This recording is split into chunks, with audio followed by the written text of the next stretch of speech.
কলিজার টুকরা দিয়ে দিলাম গো আল্লাহ। মোটরসাইকেলে গিয়ার দিয়ে বেড়ায়, লাইলাতুল ফেব্রুয়ারি গদখালি যাবে, আছে না নাই? আবার এসে বলবে হুজুর একটা হাফেজা মেয়ে খুঁজে দেন তো। তুই হাফেজা, তুই যেটা গদখালি নিয়ে যে ডুপ্লিকেট বানালি ওটা কিটা নেবে? জামাত ইসলামকে উপস্থাপন করা মুনাফিকি কাজ। আমি বলবো যে বলেছে তার স্ট্যাটাসটা কি। সে যদি মুফতি, মুহাদ্দিস, আলেম, ওলামা বা এই অ্যাঙ্গেলের হয় তাহলে অসুবিধা নেই, কিন্তু সে যদি হাউন আঙ্কেল হয় তাহলে তার ব্যাপারে ওয়াজ করি কোনো লাভ নেই। আউযু বিল্লাহি মিনাশ শাইতানির রাজিম। বিসমিল্লাহির রাহমানির রহিম। ومن الناس من يقول آمنا بالله وباليوم الآخر وما هم بمؤمنين. وقال الله تعالى في شأن حبيبه إن الله وملائكته يصلون على النبي يا أيها الذين آمنوا صلوا عليه وسلموا تسليما. اللهم صل على سيدنا مولانا محمد. মনিটরটা একটু বাড়াই দিয়ে দেন, মাইক কোন পাশে? মনিটরটা একটু বাড়াই দাও, সাড়া দাও ওগো রাসূল। আজকে কাঁদে যাহারা পরপারির কান্ডারি, তুমি মোদের জানের পিয়ারা। আল্লাহুম্মা সাল্লি আলা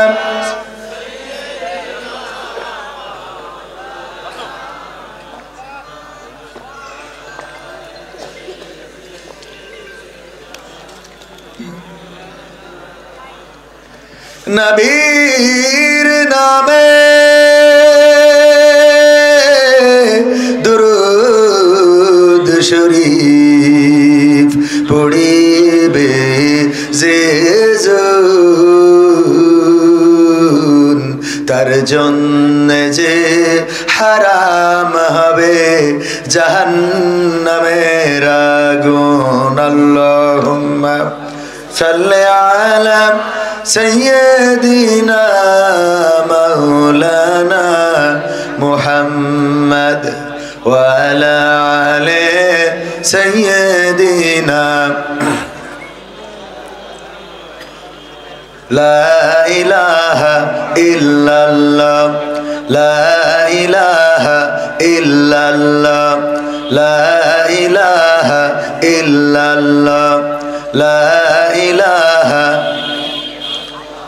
لا إله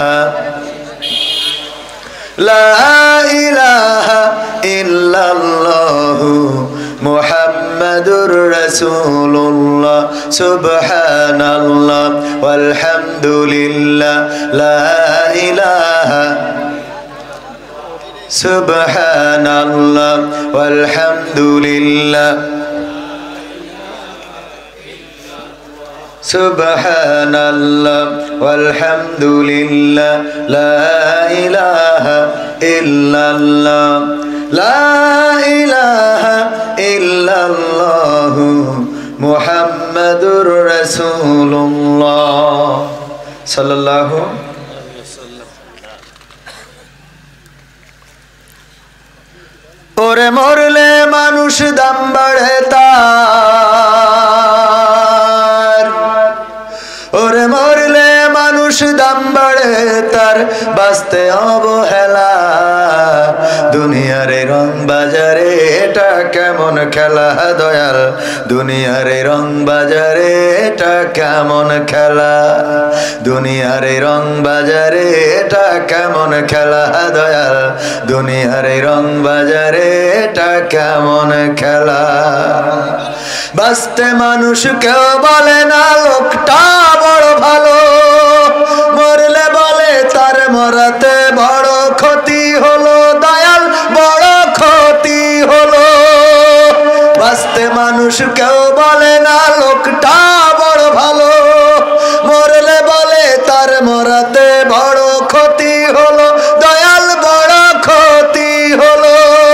ওরে দেখতে আসে স্বজন সুজন, ওরে দেখতে আসে স্বজন সুজন, ডোবে যখন বেলা, দুনিয়ার রং বাজারে এটা কেমন খেলা দয়াল, দুনিয়ার রং বাজারে এটা কেমন খেলা, দুনিয়ার রং বাজারে এটা কেমন খেলা দয়াল, দুনিয়ার রং বাজারে এটা কেমন খেলা। ছেঁড়া কাপড় তাও জোটে না পরি কষ্ট করে, ঈদের নামাজ হয় না পড়া, নতুন জামা পরে দয়াল, নতুন জামা পরে। ছেঁড়া কাপড় তাও জোটে না পরি কষ্ট করে, ঈদের নামাজ হয় না পড়া, নতুন জামা পরে দয়াল, নতুন জামা পরে। ওরে নতুন কাপড় জুটবে জানি, ওরে নতুন কাপড় জুটবে জানি, ফুরাইলে বেলা, দুনিয়ার রং বাজারে এটা কেমন খেলা দয়াল, দুনিয়ার রং বাজারে এটা কেমন খেলা, দুনিয়ার রং বাজারে এটা কেমন খেলা দয়াল, দুনিয়ার রং বাজারে এটা কেমন খেলা।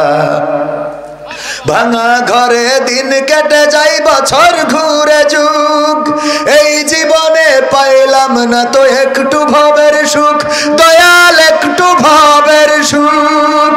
ভাঙা ঘরে দিন কেটে যাই বছর ঘুরে যুগ, এই জীবনে পাইলাম না তো একটু ভবের সুখ দয়াল, একটু ভবের সুখ। ওরে মরলে আসে ঘর বানাতে, ওরে মরলে আসে ঘর বানাতে, করে না অবহেলা, দুনিয়ার রং বাজারে এটা কেমন খেলা দয়াল, দুনিয়ার রং বাজারে এটা কেমন খেলা, দুনিয়ার রং বাজারে এটা কেমন খেলা দয়াল, দুনিয়ার রং বাজারে এটা কেমন খেলা। ওরে মরলে মানুষ দাম বাড়ে তার, মরলে মানুষ দাম বাড়ে তার, বাঁচতে অবহেলা, দুনিয়ার রং বাজারে এটা কেমন খেলা দয়াল, দুনিয়ার রং বাজারে এটা কেমন খেলা, দুনিয়ার রং বাজারে এটা কেমন খেলা দয়াল, দুনিয়ার রং বাজারে এটা কেমন খেলা। কথা ঠিক বললাম না বেঠিক বললাম? এই দুনিয়ায় যে জীবন্ত মানুষের, জেতা মানুষের দাম কম, মারা গেলে তার দাম বাড়ে না কমে? দাম বেড়ে যায়। যদি কেউ পাঞ্জাবির জন্য, একটা জামার জন্য টাকা চায়, যদি কেউ একটা পোশাক কেনার জন্য, একটা লুঙ্গি কেনার জন্য আপনার বাড়ি দরজার সামনে দাঁড়ায়, না দেওয়ার মতো মানসিকতা আমাদের এখনো তৈরি হয় নাই। কিন্তু যদি কেউ মারা যায় আর বলে তার কাফনের কাপড় কেনার টাকা লাগবে, দেওয়ার মানুষ আছে না নাই? তার মানে মরা মানুষের দাম বেশি। এই শীতের সময় কম্বলের দরকার, শীতের কাপড়ের দরকার। অনেকের পায়ে জুতা নাই, ছোট্ট বাচ্চা ঘুরে বেড়ায়। যদি ঢাকা শহরে যান দেখবেন বাস স্ট্যান্ডে, বাস স্টেশনে, রেল স্টেশনে অনেকেই শুয়ে আছে, নিচেই শেখ হাসিনা, উপরে খালেদা জিয়া। আছে না নেই? ফখরুল ইসলাম আলমগীর নিচে, আর উপরে ওবায়দুল কাদের। বুঝেছেন তো এটা কি কি কত? হ্যাঁ, ব্যানার। হ্যাঁ হ্যাঁ, বুঝতে পারছেন তো? এই ব্যানার একটা বিছাইছে আর একটা উপরে দিয়েছে, নিচেই শেখ হাসিনারে বিছাইছে, উপরে খালেদা জিয়া। এইগুলো নিয়ে শুয়ে থাকে। তাদের একটা কম্বল, একটা পার্টি, একটা এই জাতীয় শীতের কোনো পোশাক যদি কেউ দেয়, ওদের অন্তরাত্মা খুশি হয়ে যাবে, আল্লাহর আরশ খুশি হয়ে যাবে। এটা করার মানুষ পাওয়া যায় না। চিকিৎসার জন্য যদি কেউ টাকা চায়, দেওয়ার মতো মানুষ নাই, কিন্তু তার যারা যারা দাফন কাফনের জন্য দেওয়ার লোক আছে না নাই? যদি কারো ঘর পড়ে যায়, ঘর ভেঙে যায়, ঝড়ে উড়ে যায়, আর যদি বলে একটা বাঁশ দেন আমার ঘরটা ঠিক করবো, যদি আমার ভাইকে বলে ভাই ঝাড় থেকে কি বাঁশ দিয়ে, কয় এই মাসে ঝাড়ে বাঁশ কাটা হারাম, তুমি জানো না? মানে হাদিস দেখাবে যে এই মাসে ঝাড়ে বাঁশ কাটতে, এখন কুড়া বের হবে। কি বের হবে? কুড়া বের হওয়ার সময় বাঁশ কাটতে নেই, বলে না ভাইজান? এখন বাঁশ কাটা যাবে না ঝাড়ে। কিন্তু যদি কেউ মারা যায়, তার কবরের বাঁশের অভাব পড়েছে এমন কোন কবর কি দুনিয়ায় হয়েছে? না, হয় নাই। সবাই বাঁশ দিতে রাজি। ওগো আমার ভাইয়েরা, এই জন্য আমি বলেছি মরা মানুষের দাম বেশি, জেতা মানুষের দাম কম। ঠিক তো? অথচ জীবন্ত মানুষের দাম বেশি দেওয়ার দরকার। আজকে এখানে আমরা যারা এসেছি, চেষ্টা করব আমাদের যতটুকু এখানে এই যে যুব সংঘ মাহফিলের আয়োজন করেছে, তারা সামাজিক কাজ করে থাকেন, আমি ওদের ব্যাপারে আলোচনা করব। কিন্তু মানে আগেই এইটা বলছি যে ওরা যে সামাজিক কাজ করে, এই সামাজিক কাজের সাথে ব্যক্তি অবস্থান থেকে আমাদের মানে যতটুকু পারা যায় সহযোগিতা করার পাশাপাশি নিজেরাও এই কার্যক্রম চালিয়ে নেওয়া দরকার। বলেন ঠিক না বেঠিক? এতে করে কি হবে? আল্লাহর আরশে আজিম খুশি হয়ে যাবে। একজন জুতা কালি করে দিলেন আমাদের গাবতলী বাস স্ট্যান্ডে, একজন হিন্দু ছোট্ট বাচ্চা। তো জুতা কালি করে দেওয়ার পরে বললাম বিল কত হয়েছে? কইলো 30 টাকা মনে হয়। আমি ওরে দিলাম 50 টাকা। ও 20 টাকা ফেরত দিতে গেল। আমি ওরে বললাম যে 20 টাকা তুমি রাখো। এই 20 টাকা ওরে রাখতে বলছি, এটাতেই ওর চোখে পানি চলে আসছে যে কেউ এভাবে বলে না তো, কেউ এভাবে দেয় না তো। অথচ মাত্র 20 টাকা। কয় টাকা? মাত্র 20টা টাকা। অথচ চায়ের দোকানে বসলে আমি বলি মাঝে মাঝে যে আমাদের যেভাবে যত্ন আপ্যায়ন করেন, এই যে এত কিছু কি খাওয়াইলো, মাছ, ছোট মাছ, বড় মাছ, গরুর গোশ, মুরগির গোশ, হাঁসের গোশ, হাতির গোশ, উটির গোশ, ভেড়ার গোশ, ঘোড়ার গোশ, গড়ের সব হুজুরদের খাওয়াইতে হবে। কেন হুজুরা খায় না? এত খাওয়াইতে হবে কেন? অল্প আয়োজন করবেন, কোন রকম শাক সবজি, কচুর শাক, শেষ। হ্যাঁ, তো এখন বলছে যে উপরতে একটু নির্দেশনা ছিল। যাই হোক, খাওয়াবেন কাদের? গরিব মানুষ পায় না। 1 কেজি গোশ কিনে দিয়ে দেখেন, অনেক পরিবার আছে 1 কেজি গোশ নিয়ে যেয়ে দিয়ে দেখবেন যে ওদের চোখ ছলছল করে উঠতেছে। কতদিন গরুর গোশতের দাম জিজ্ঞেস করে না, আছে না নাই? 800 টাকা কেজি। একজন ভ্যান চালক 500 গরুর গোশ কিনে দেন না, যাদের সামর্থ্য আছে। এটা তো আহামরি কিছু না, আল্লাহর আরশে আজিম খুশি হয়ে যাবে। অথচ মারা যাওয়ার পরে ওরে বাবা, ওই দিন কবর খুঁজতে এসে আর যারা জানাজা পড়তে এসে ওদের জন্য খিচুড়ি রান্না জানাজা পড়ার আগে শেষ। ঠিক না বেঠে? ও খাওয়ার অভাবে বাঁচিনি, কেউ একদিন 1 কেজি চাল দিলে না। যেদিন মরি গেছে ওরে বাবা 1 হাঁড়ি 2 হাঁড়ি খিচুড়ি, জানাজার শেষে বলছে সবাই না খেয়ে যাবেন না। ঠিক না বেঠিক? আমরা সব কাজ উল্টো পাল্টা। এই উল্টো পাল্টা কাজ থেকে সরে আসার দরকার আছে না নাই? উল্টো পাল্টা কাজের মধ্যে এখন স্কুটি উঠেছে, স্কুটি মহিলারা চালায়, দেখেছেন না? আরে আমাদের দেখেননি, দেখেছেন কিনা? আমাদের খুব রাগ হয়, মেয়ে মানুষ স্কুটি চালাচ্ছে, আরো কত কি দেখবো। এইগুলো নিয়ে আমাদের নেগেটিভ মন্তব্য আছে না নাই? কথা কয় না, আছে না নাই? অথচ আমি চিন্তা করি আমার স্ত্রী ইমার্জেন্সি এখন মনিরামপুর যাইতে হবে, তো যদি যাইতে হয় আমি বাড়ি নেই, কোনো না কোনো একটা বাহন ব্যবহার করা লাগবে। লাগবে না? লাগবে না? ইজি বাইক একটা যাচ্ছে, সামনের সিট বুক, সামনের যে ওই যে পিছনের ওখানে ড্রাইভারের পিছনে যে সিট থাকে সেটাও বুক, বা ওই সিটে মনে করেন 2 জন বসেছে আর একজনের জায়গা আছে, অথবা পিছনেরটাই 2 জন বসেছে একজনের জায়গা আছে। এখন আমার স্ত্রীর ইমার্জেন্সি যাইতে হবে, ওইটাই চড়া উপায় আছে? তো ভাইয়ের সাথে চড়লো, ভাইয়ের সাথে হ্যাঁ আছে না নাই? আচ্ছা, স্কুটি একটা যদি চালায় বাজারে যায় মনিরামপুর, কারোর সাথে ঘষা খাইলো, তো কোনটা উপকার? ইজি বাইকে চড়লে অসুবিধা নেই, স্কুটি যদি ঘষাঘষি করে ওইটা জায়েজ। কথা কয় না? এই জাতীয় নেগেটিভ চিন্তা আমাদের এইগুলো থেকে সরিয়ে আসতে হবে। আগে আকল খাটাবেন। কি খাটাবেন? বাড়ি বড় কিনে দিতে হবে। আমার বড় কিনে দিলে কিডা না জানি কি কয়, এই জন্য এখনো কিনিনি। একটু পরিবেশটা আগে চারিদিকে ঠিক করিনি, তাই না হুজুর? আপনি আমার পক্ষে কিনা? সামনে তো বলবেন, পিছনে যাওয়াই হবে, সামনে বলেন পক্ষে। আল্লাহ কবুল করুন। ভাইরা আমার পক্ষে আলহামদুলিল্লাহ। এই যে এটা কেন বললাম, আমাদের মাইন্ডটা চেঞ্জ করা দরকার। মাইন্ডটা চেঞ্জ করলে পরিবেশ, আপনি মেয়েকে হাফেজা বানাবেন, কোনো আপত্তি নাই, মুফতি পড়াবেন, কোনো আপত্তি নাই, আলেমা বানাবেন, কোনো আপত্তি নাই, অবশ্যই এটা করতেই হবে। পাশাপাশি অন্তত 3টা মেয়ে থাকলে একটা ডাক্তারি পড়ান। কথা কয় না কেন? এখন আমার হুজুরির বউ পর্দা 100% পর্দা করে, সিজার করতে হবে, ডাক্তার মকসেদ মিয়া ছাড়া তো উপায় নেই। উপায় আছে তো? 100% পর্দা, এক বাচ্চা হতে যাইয়ে তো দুনিয়া সব দেখাই ঠিক চলে আসলো। এই সত্য বলছে না মিথ্যা বলছে? তো সব আলেম বানালেন, ডাক্তার তো পড়াচ্ছে সব হিন্দু, বৌদ্ধ, খ্রিস্টান, এইগুলো যারা ওরা গুরুত্ব। হিন্দুরা তো আর আলেম হতে আসে না, আসে? ওরা তো আর মাওলানা মুফতি হতে আসে না, আসে? তো ওরা কি করিয়েছে দেখলো, আমাদের তো আর হাফেজ টাফেজ হওয়া লাগবে না, তো আমরা এই ডাক্তার হই। দেখবেন বড় বড় ডাক্তার হিন্দু, খেয়াল করি দেখেন। এরপরে শুধু তাই না, আরো তো বাংলাদেশের ডাক্তার কইছে যে তোমার তেজ মারা সারা, এবার যা মনে চাই খাও। অমনি ভিসা করি ভারতে দৌড় ধরে, যে ইমান যাই এখানে হারাইছে হারাইছে, এবার ভারতে যে আর একটু দিয়ে আসি। কথা কয় না? সত্য না মিথ্যা? বাংলাদেশের ডাক্তার যদি মুসলমান ডাক্তার বলি দেয় যে তোর আবুল হায়াত শেষ, আর বাঁচবি নে, তারপরেও চিন্তা করে একটু ভারতে যাই দেখি, ওখানে যাই কি করা যায়। ওখানে যাইয়ে না নামাজ পড়ার জায়গা আছে, না সামনে সিজদায় দাঁড়াবেন তাও মূর্তি, সেখানে যাইও মোটামুটি আজ যেটুক ইমান ছিল ওটুক থেকে চলে আসে। তাহলে তুই একটা ভালো ডাক্তার, একটা হাফেজে কোরআন, আমাদের এখন তো জেনারেল শিক্ষা হয়েছে, আমার আকিজ কলেজিয়েট স্কুলে ডাক্তারও পড়ে, আবার কোরআনের হাফেজও হয়। আপনারা দেখে এসেন আকিজে কোরআনের হাফেজ, কিন্তু জেনারেল, মানে মাদ্রাসায় পড়া না, আবার কোরআন হাফেজ, ম্যাট্রিক পাস করতে করতে হাফেজে কোরআন। তার মানে আমি মাদ্রাসার বিরুদ্ধে নিরুৎসাহিত করছি না, অবশ্যই পড়াবেন, কিন্তু এগুলোকে আমাদের মাইন্ড সেট আপটা চেঞ্জ করতে হবে যে এইটা ওর মেয়ে ডাক্তারি পড়ছে, ও নষ্ট হয়ে গেছে। কেন নষ্ট হয়েছে? ও ডাক্তারি পড়ছে তোর বড় ইমান রক্ষার জন্য। কথা কয় না? কারণ তা না হলে তো পর্দা তরক হয়ে যাবে। আল্লাহ আমাদের সহি সমজ দান করুন, বলেন আমিন।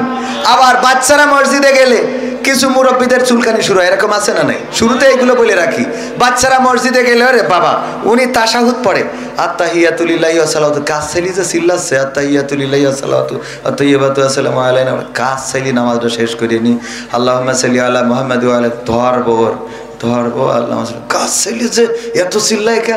মানে ও দোয়া পড়া যেমন তেমন খালি আছে, এইটার পরে এবার যেই সালাম ফিরাই ফিরে, এই কাজ চাইলে রাখ, এই জুম্মা দিলে এই টিকিট রাখেনি, আছে না নাই? বাচ্চা মসজিদে গেলে মিজাজ খারাপ হয়ে যায়। ধমক কাকে বলে? একটু দৌড় দিয়েছে সিজদার মধ্যে, আরে দৌড় তো দেবে, মক্কায় দৌড় দেয়, মদিনায় দৌড়, সামনে দৌড়ে বেড়ায়, গেছেন না ভাই? হ্যাঁ, সামনে দৌড়ে বেড়ায়, বাচ্চাদের তো দৌড়ে দিতে, ওদের কাজই হলো দৌড়ায়, ওই এমন ধমক দেয়। অথচ এই মুরব্বীরা কোনোদিন বাচ্চা প্রথমে বিড়ি ধরার আগে লাউয়ের ডগা টানে। কি টানে? হুজুর জানে না মনে হয়? লাউয়ের ডগা টানাকে কেন্দ্র করে কোনো মুরব্বী ধমক দিয়েছে দেখেছেন কোনোদিন? ক্যারাম বোর্ডের আড্ডায় রয়েছে বাচ্চারা, ছোট ছোট বাচ্চা ক্যারাম বোর্ড খেলছে, কোনোদিন ধমক দিতে দেখেছেন? তাস খেলতেছে, কাঠ খেলতেছে, দোকানের পিছনে মাল খাচ্ছে, বিড়ির মধ্যে ফেলাই দিয়েতে গাঞ্জা টানতেছে, এক জায়গায়ও কোনো মুরব্বীর পালাম না ধমক দিতি। অথচ মসজিদি বাচ্চা যে যদি একটুখানি করেছে, এই তোর বাপের নাম কি, এই তোর রাষ্ট্রী মালিক না,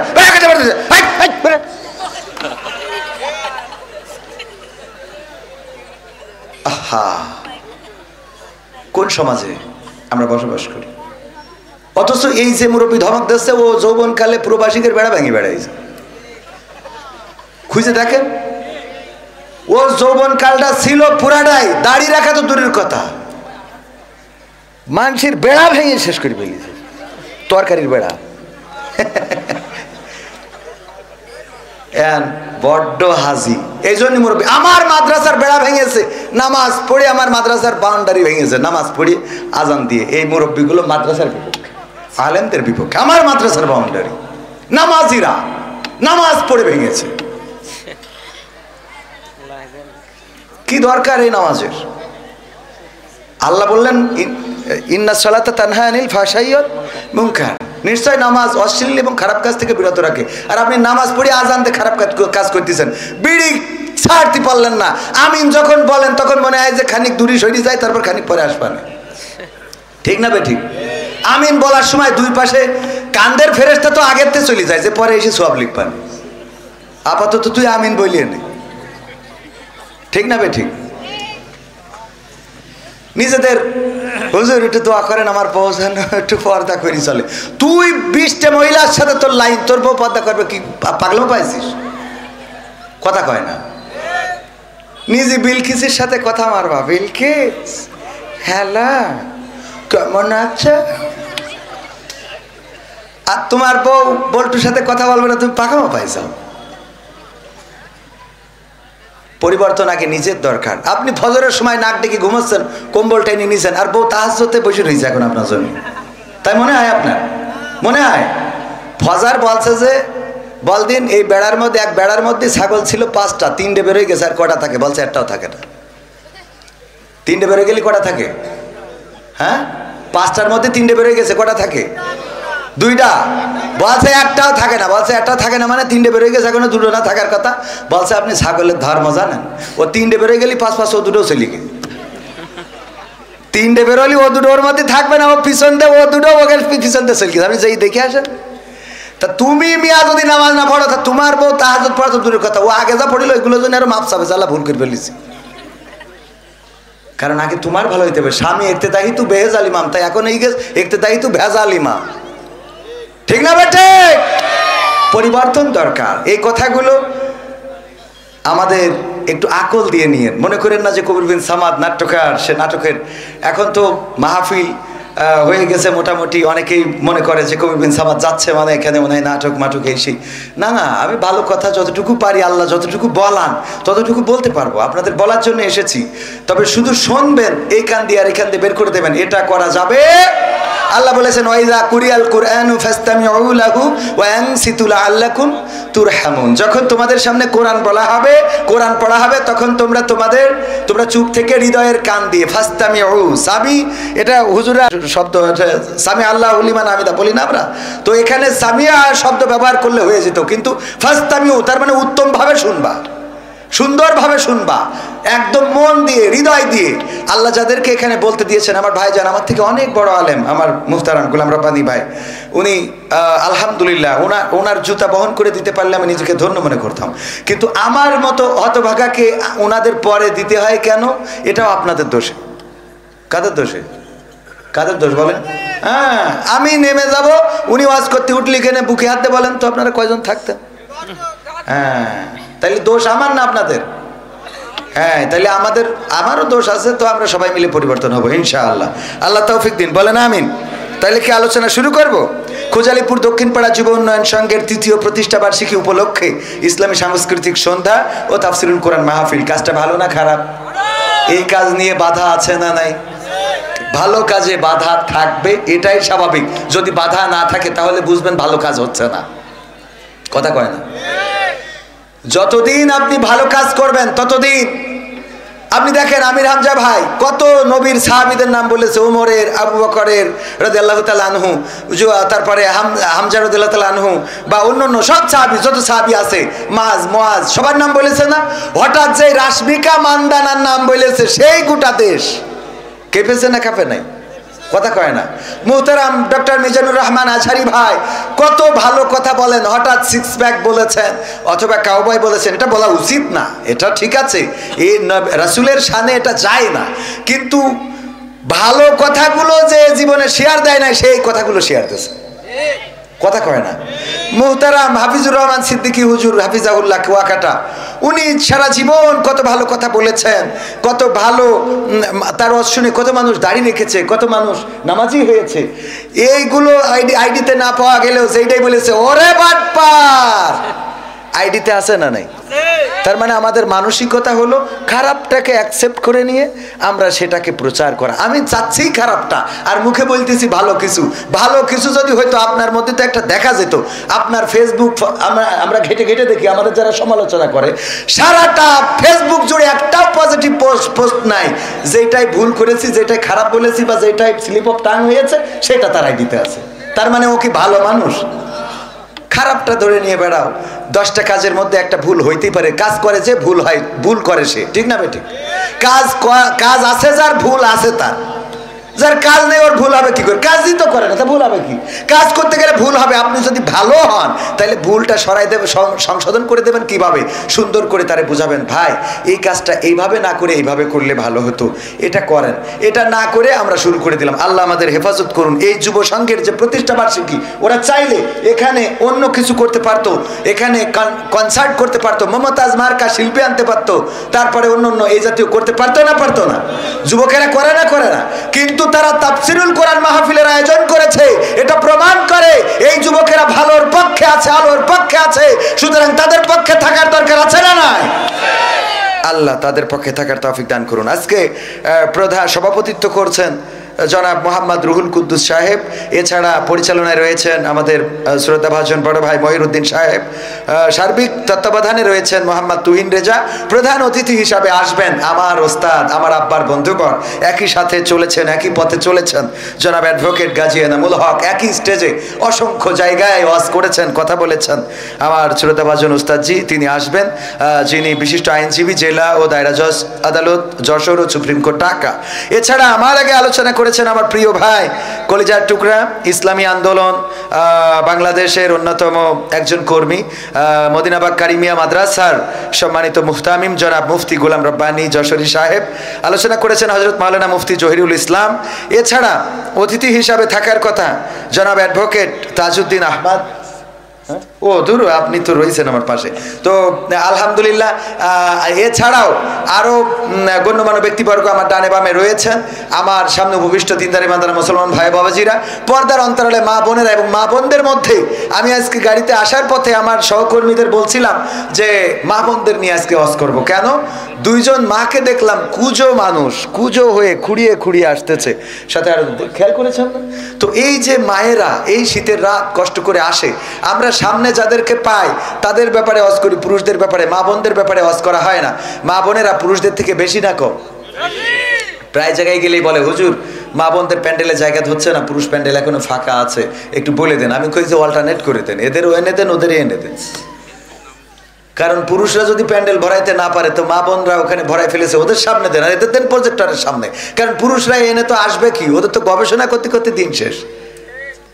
আর বেলা শেষে চায় মোটর সাইকেলে গিয়ার দিয়ে বেড়ায়, লাইলাতুল ফেব্রুয়ারি গদখালি যাবে, আছে না নাই?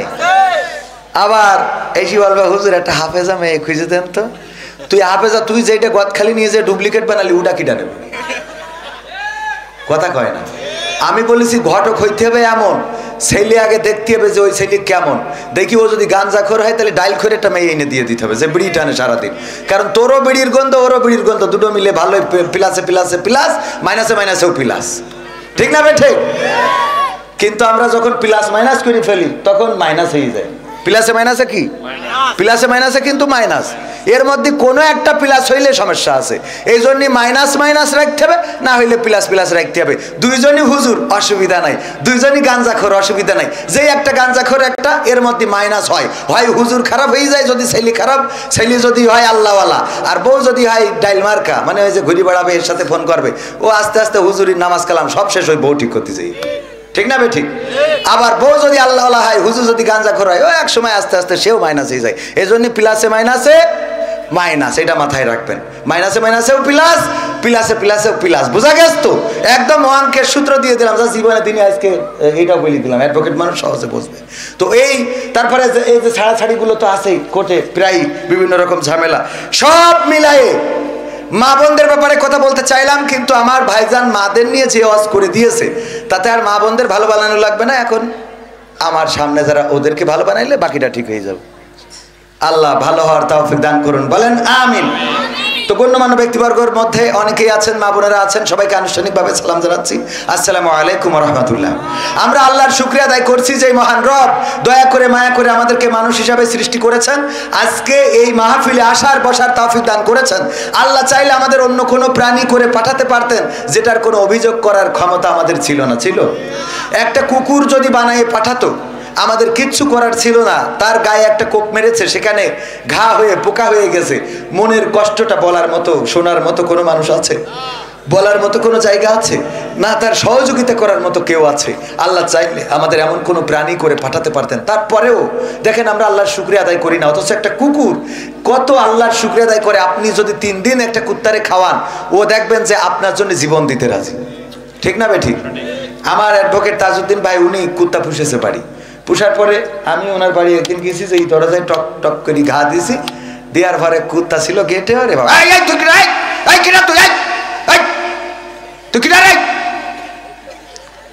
শুরু করি দিয়েছে। আরে বাবা, মানে আজান দিয়ে এই বলে তো নাকি, কুত্তার ভাষায় এটা বলে যে তুই কি ডাক মানতে আছিস, তোর এত ভাব কিসির, খবরদার গেটের মধ্যে ঢুকবি না, আমি তোর ঢুকে দেবো, খবরদার খবরদার ঢুকে দেবো না।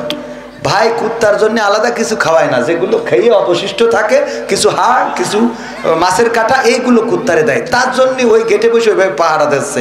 এর মধ্যে যদি ভাই টের পায়, এই সেতে গেটের সামনে এসে যদি দেখে যে আমি পরিচিত লোক কবির বিন সামাদ, ও দেখি গেট খুলিছে, খুলে কুত্তার খালি একবার বলছে, কুত্তা বুঝতে পেরেছে যে রং নাম্বারে ডায়াল করে ফেলেছি। ঠিক না বে ঠিক? কুত্তার বোঝা শেষ যে রং নাম্বারে ডায়াল হয়ে গেছে, আমি বড্ড ভুল করে ফেলেছি, আমার মালিকের পরিচিত মানুষকে আমি ধমক দিয়েছি, আমি তারা গালি দিলাম, আমি তারা যা মনে চেয়েছে বলেছি। কেন বললাম?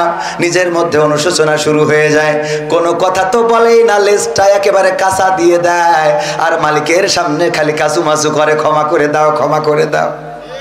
বলে না, বলে না, আমার ভুলেই গেল,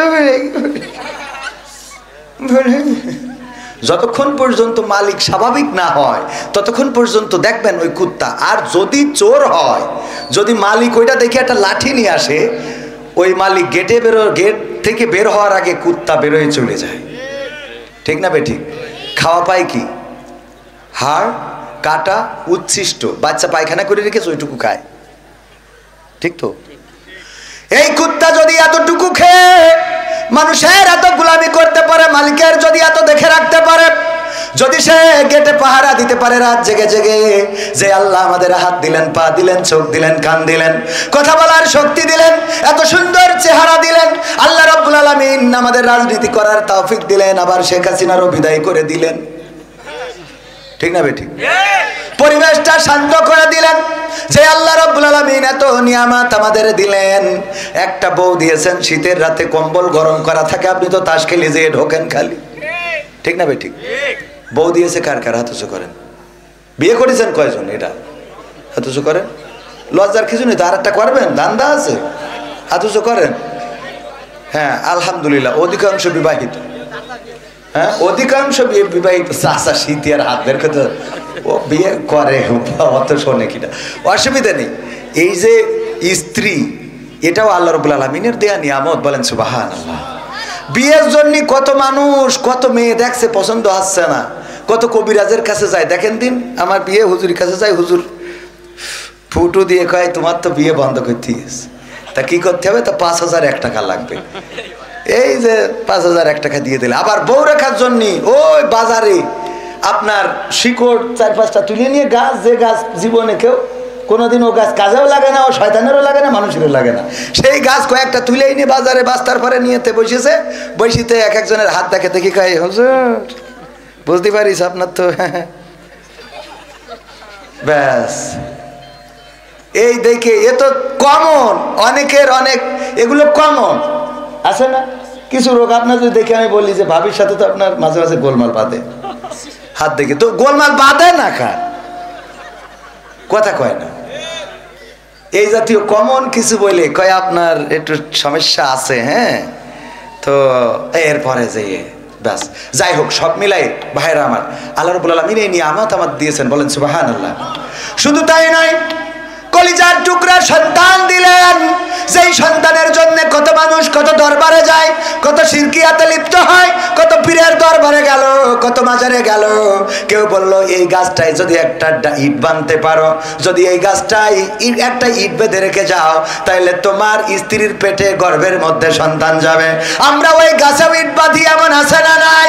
শিরকিয়াতে লিপ্ত হয়, আল্লাহ বাঁধে, ওই গাছের সাথে ইট বাঁধে, কত ডাক্তার, কত কবিরাজ, সব জায়গা দৌড়ানো হয়ে গেল। আল্লাহ রাব্বুল আলামিন সন্তান যদি না দিতে চান, কোনো ডাক্তার কবিরাজের সন্তান হবে না। ওগো আমার ভাইয়েরা, আল্লাহ রাব্বুল আলামিন বলেছেন, আমি যদি চাই কাউকে ছেলে সন্তান দিই, আমি যদি চাই কাউকে মেয়ে সন্তান দিই, আবার আমি যদি চাই কাউকে ছেলেও দিই, মেয়েও দিই, আর আমি যদি চাই কাউকে কিছুই দিই না, এটা একমাত্র আমার হাতে। বলেন আল্লাহু আকবার। এটা কার হাতে? আল্লাহ রাব্বুল আলামিন আমাদের স্ত্রী দিলেন, আমাদের সন্তান দিলেন, বাবা ডাক শোনার তৌফিক দান করলেন। আমার মা বোনেরা যারা পর্দার অন্তরালে আছেন, মা ডাক শোনার তৌফিক দান করলেন। না চাইতেই আল্লাহ দিলেন। এ যেন মেঘনা চাইতেই বৃষ্টি, যে আল্লাহ আমাদের এইভাবে সন্তান দিলেন, স্ত্রী দিলেন, আপনজন দিলেন, আমাদের সম্পদ দিলেন, হাত দিলেন, পা দিলেন, চোখ দিলেন, কথা বলার শক্তি দিলেন। সেই আল্লাহর শুকরিয়া আদায় করার দরকার আছে না নাই? সবাই জোরে বলেন আলহামদুলিল্লাহ। আল্লাহর শুকরিয়া আদায় করে কখনো শেষ করতে পারবো না।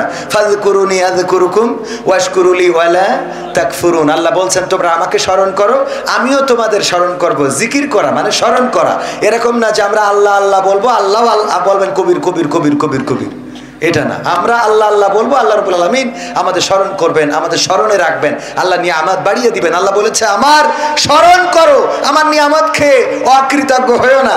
আর আমরা নিয়ামত খাই আর অকৃত। তাজউদ্দিন ভাই আমার আপেল নিয়ে গেছে বাড়ি, খাইয়ে বলি, ভাই আপনি যে আপেল নিয়ে আইছেন, মা আরে বাবা এত স্বাদের আপেল জীবনে খায়নি। ও আপেল কি উনার কারণে স্বাদ হয়েছে? 7 টাকার জন্য। এই জায়গায় একটুখানি আলহামদুলিল্লাহ মেরি দিলি খুব অন্যায় হয়ে যাবে। আলহামদুলিল্লাহ বলা যাবে না? যাবে না। আল্লাহ আমাদের শক্তি দিয়েছেন। কবির বিন সামাদ প্রায় উদাহরণ দিতে চেয়ে বলি, কথা বলতেছি বলেই আছেন, এখনো দাঁড়ানো বসা ভাইয়েরা আছেন, কথা বলতে পারছি তাই। শুধু জবানটা যদি না থাকতো, যদি বলে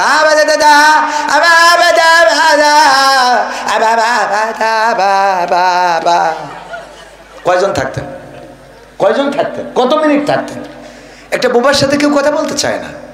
কোনো বোবারে আপনি বোবার সাথে গল্প করেছেন কোনোদিন? একজন আছে বলেন যে হ্যাঁ আমি বুবার সাথে গল্প, কি গল্প? আজকেও নামাজ পড়ে আমাদের মসজিদের বুবা 5 ওয়াক্ত নামাজ পড়ে। আমাদের গ্রামে 2 জন বুবা আছে, তার মধ্যে একজন নিয়মিত 5 ওয়াক্ত নামাজি। তো ওই নামাজ শেষ হলেই ও কিছু না কিছু বলবে, আমি ওর ঠিক মতো বুঝিও না। তবে আজ সন্ধ্যেবেলা মনে হইলো বলছে যে আজকে কোনো টেন্ডার নেই নাকি, মানে এরকম কিছু মাগরিবি নামাজ পড়ার পরে। তো বলছে যে কি আজ কন্ট্রি নেই নাকি? তা আমি বললাম আছে, পরে যাবো। বলছে ঠিক আছে, মানে ওর মতো ও বুঝলো আর আমি আমার মতো বললাম। আমি বুঝে নিলাম যে ও বলছে যে ও বুঝতেছে, বলছে। তা আমি বলছি, বলছে ঠিক আছে। বিষয়টা বুঝতে পারিস? মানে ও মনের ভাবটা প্রকাশ করলো যে প্রতিদিন তো কুপান্তে বেড়াও, তা আজকে নেই নাকি? ভাইরা আমার, এই যে বোবারা, ওর সাথে উদ্যোগ করে কখনো গল্প করতে চাই না, বরং চেষ্টা করি ও যেন আমার, কারণ সব কথা বুঝি না। ওরে ভাই তুই বকিস না, দিন কি বলছিস বুঝছি আমি, হয়ে গেল, এই গল্প শেষ। বুঝি না তো যে আল্লাহ জবান দিয়েছেন, শুকরিয়া আদায় করবো না? বলেন আলহামদুলিল্লাহ। শুধু তাই না, এরপরেও আছে, প্যারালাইজড হয়ে যদি এক সাইড পড়ে যেত, এখানে আসতে পারতাম? লাঠি ভরতে উঠতে পারতাম না। হঠাৎ প্যারালাইজড হয়েছে। কালকে যে বললো এই মনিরামপুরের দোকানের শাটার খুললি, তোর শাটার খুলি বলবো, সেনোরা 16 বছর পরে ক্ষমতা পাইছি। হঠাৎ ওই রাত্রি যদি এক পাশ পড়ে যায়, অমনি পরের দিন যাই যদি কয় ভাই অনেক কষ্ট হচ্ছে, বাচ্চা কাচ্চা নিয়ে দোকানটা না খুললি তো বিপদ, এক সাইডতে পড়ি,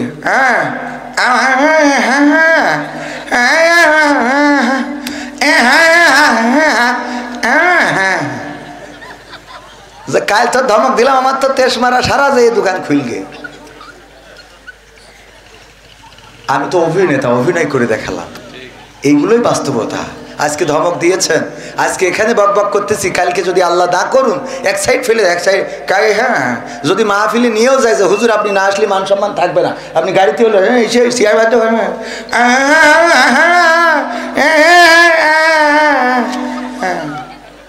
আমি শেষ। এর বাইরে কিছু আছে? যে আল্লাহ আমাদের শক্তি দিয়েছেন, বলেন আলহামদুলিল্লাহ।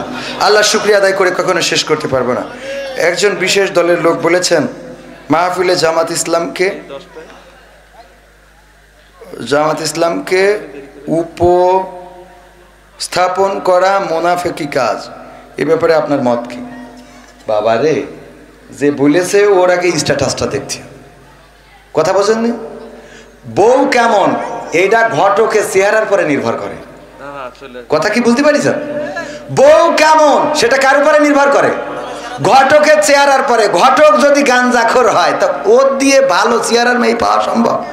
ঘটক যদি মুফতি মুহাদ্দিস হয় তাইলে দেখবেন সে আলেমা পাত্র আলেমা পাত্রী খুঁজে বেড়ায়। ঘটক যদি মানে খারাপ চেহারার হয় ওর কাছে তো মোটামুটি ওর থেকে একটু আপডেট হলেই কবে যে পরিমণির দেখে আইছি, কারণ ও বাড়ি যেটা দেখে ও তো বেকায়দা ওর দিক তাকালি উজু করতে আর একবার, এরকম আছে না? তো এই জন্যই ঘটকের চেহারার পরে নির্ভর করে। তো যেই ব্যক্তি বলেছে যে জামাত ইসলামকে উপস্থাপন করা মুনাফিকি কাজ, আমি বলবো যে বলেছে তার স্ট্যাটাসটা কি? সে যদি মুফতি মুহাদ্দিস আলেম ওলামা বা এই অ্যাঙ্গেলের হয় তাহলে অসুবিধা নেই, কিন্তু সে যদি হাউন আঙ্কেল হয় তাহলে তার ব্যাপারে ওয়াজ করি কোনো লাভ নেই, কারণ ওদের আল্লাহ এইসব বলার জন্যই বানাইছে। কথা কয় না, মানে কিছু তো বলতে হবে তাই বলে।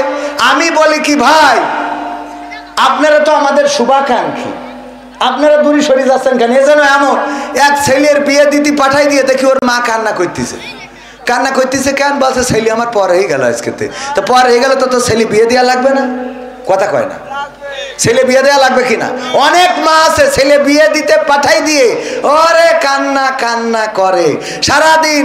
মেয়ে বিয়ে দেবে বুঝলে ঘটকের পিছনে লেগে থাকলো যে একটু মেয়েরা বিয়ে বাপের কাছে লেগে থাকে, বড় হয়ে যাচ্ছে একটু পার করার ব্যবস্থা করো। মেয়েরও বুঝায় বিয়ে শাদী দিয়ে ও আল্লাহ ও বাবা রে, তুই সে 1 মাস ধরে চেষ্টা করছিস বিয়ে দেওয়ার জন্য, আজকে মারে কি? কথা কয় না, এ সত্য না মিথ্যা? বিয়ে দেওয়ার জন্য এতদিন ধরে তোর মাথায় ঘুম হচ্ছিল না, সুতি বসে মেয়ে বিয়ে করবে না মোটে, কারণ ও মকসদের সাথে লাইন মেরিতে হয়েছে। ওর বোঝায় সেইটা কাটায় তারপরে আমার অ্যাডভোকেট তাজউদ্দিন ভাইয়ের সাথে লাইন খুললো, ও মা জামাইয়ের হাতে তুই আমার কয়েকটা টুকরা দিয়ে দিলাম গো আল্লাহ। তো আমাদের অবস্থাটা এই হয়েছে, আমরা ছিলাম একসাথে ক্ষমতা চেয়ারে ছিলাম, সংসদে ছিলাম, তা আবার গেলি অসুবিধে কি? কথা কয় না? তো একসাথে যদি ক্ষমতায় যেতে পারি থাকতে পারি, এখনো আমরা আবার ক্ষমতায় একসাথে যাওয়ার স্বপ্ন দেখি, এ নিয়ে এত ঝামেলা হবে কে জন্য? এ জানো ওই সেই ছেলে বিয়ে দিয়ে আড়ালে কান্দা মতো, ঠিক না বে ঠিক? আল্লাহ হেদায়েত নসিব করে দিন, বলেন আমিন। আলোচনায় আসি, কিছু সঙ্গীত শোনানো দরকার, যেহেতু আজকে কওমি আলিয়া ভেজাল দিয়ে মাহফিল হচ্ছে, সুতরাং আইনুদ্দিন আজাদ ভাইয়ের একটা সঙ্গীত আপনাদের একটু শোনাবো। রাহিমাহুল্লাহ, কি হবে বেঁচে থেকে অযথা বিদ্যা শিখে যদি না গড়তে পারি শোষণবিহীন সমাজটাকে? কি হবে বেঁচে থেকে, কি হবে ছাত্র সেজে চুমু খেয়ে সনদ খানা যদি হয় বিদ্যালয়টা পরিমণিদের আড্ডাখানা? কি হবে ছাত্র সেজে চুমু খেয়ে সনদ খানা যদি হয় বিদ্যালয়টা পরিমণিদের আড্ডাখানা? এর চেয়ে মরাই ভালো দেশ ছেড়ে যাওয়াই ভালো, এর চেয়ে মরাই ভালো দেশ ছেড়ে যাওয়াই ভালো। কি হবে ধোঁকা দিয়ে বিবেকটাকে, কি হবে ধোঁকা দিয়ে বিবেকটাকে? কি হবে বেঁচে থেকে অযথা বিদ্যা শিখে যদি না গড়তে পারি শোষণবিহীন সমাজটাকে? কি হবে বেঁচে থেকে, কি হবে যুবক নামের বোঝা হয়ে এই ধরাতে, সেখানে মা বোনেরা ধর্ষিতা হয় দিনে রাতে? ধর্ষণ আছে না নাই? আজকে পত্রিকার রিপোর্ট দেখলাম, প্রেমের ফাঁদে ফেলে তরুণীকে গণধর্ষণ করা হয়েছে। ওগো আমার ভাইরা, ধর্ষণ থেমে নাই, গণধর্ষণ থেমে নাই। কারণ হলো সরকার চেঞ্জ হবে, ইতিপূর্বে বঙ্গবন্ধু থেকে শুরু করে খালেদা জিয়া শেখ হাসিনা পর্যন্ত এই দেশে কেউ কি ধর্ষণ বন্ধ করতে পেরেছে? না পারে নাই।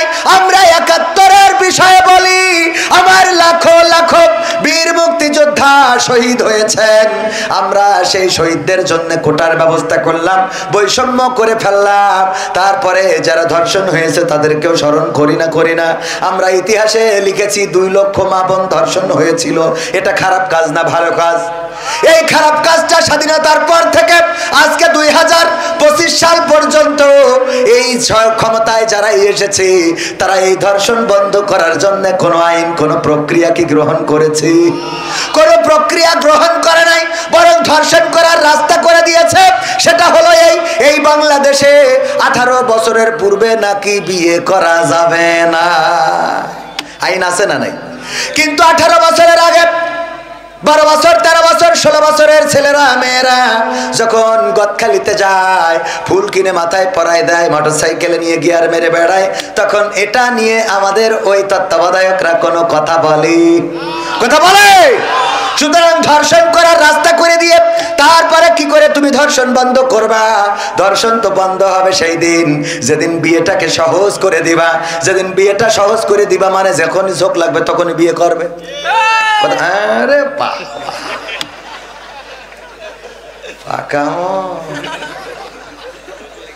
অসুবিধা নেই, দরকার আছে না নাই? ঝোঁক লাগলে বিয়ে। যেই দেশ আমরা বলি এই স্বাধীনতার মহান স্থপতি বঙ্গবন্ধু শেখ মুজিবুর রহমান, স্বাধীনতার ঘোষক প্রেসিডেন্ট জিয়াউর রহমান, এই স্বাধীনতার স্থপতি আমরা যাকে দাবি করি, সেই লোকটাও বিয়ে করেছিলেন 10 বছর বয়সে। কয় বছর?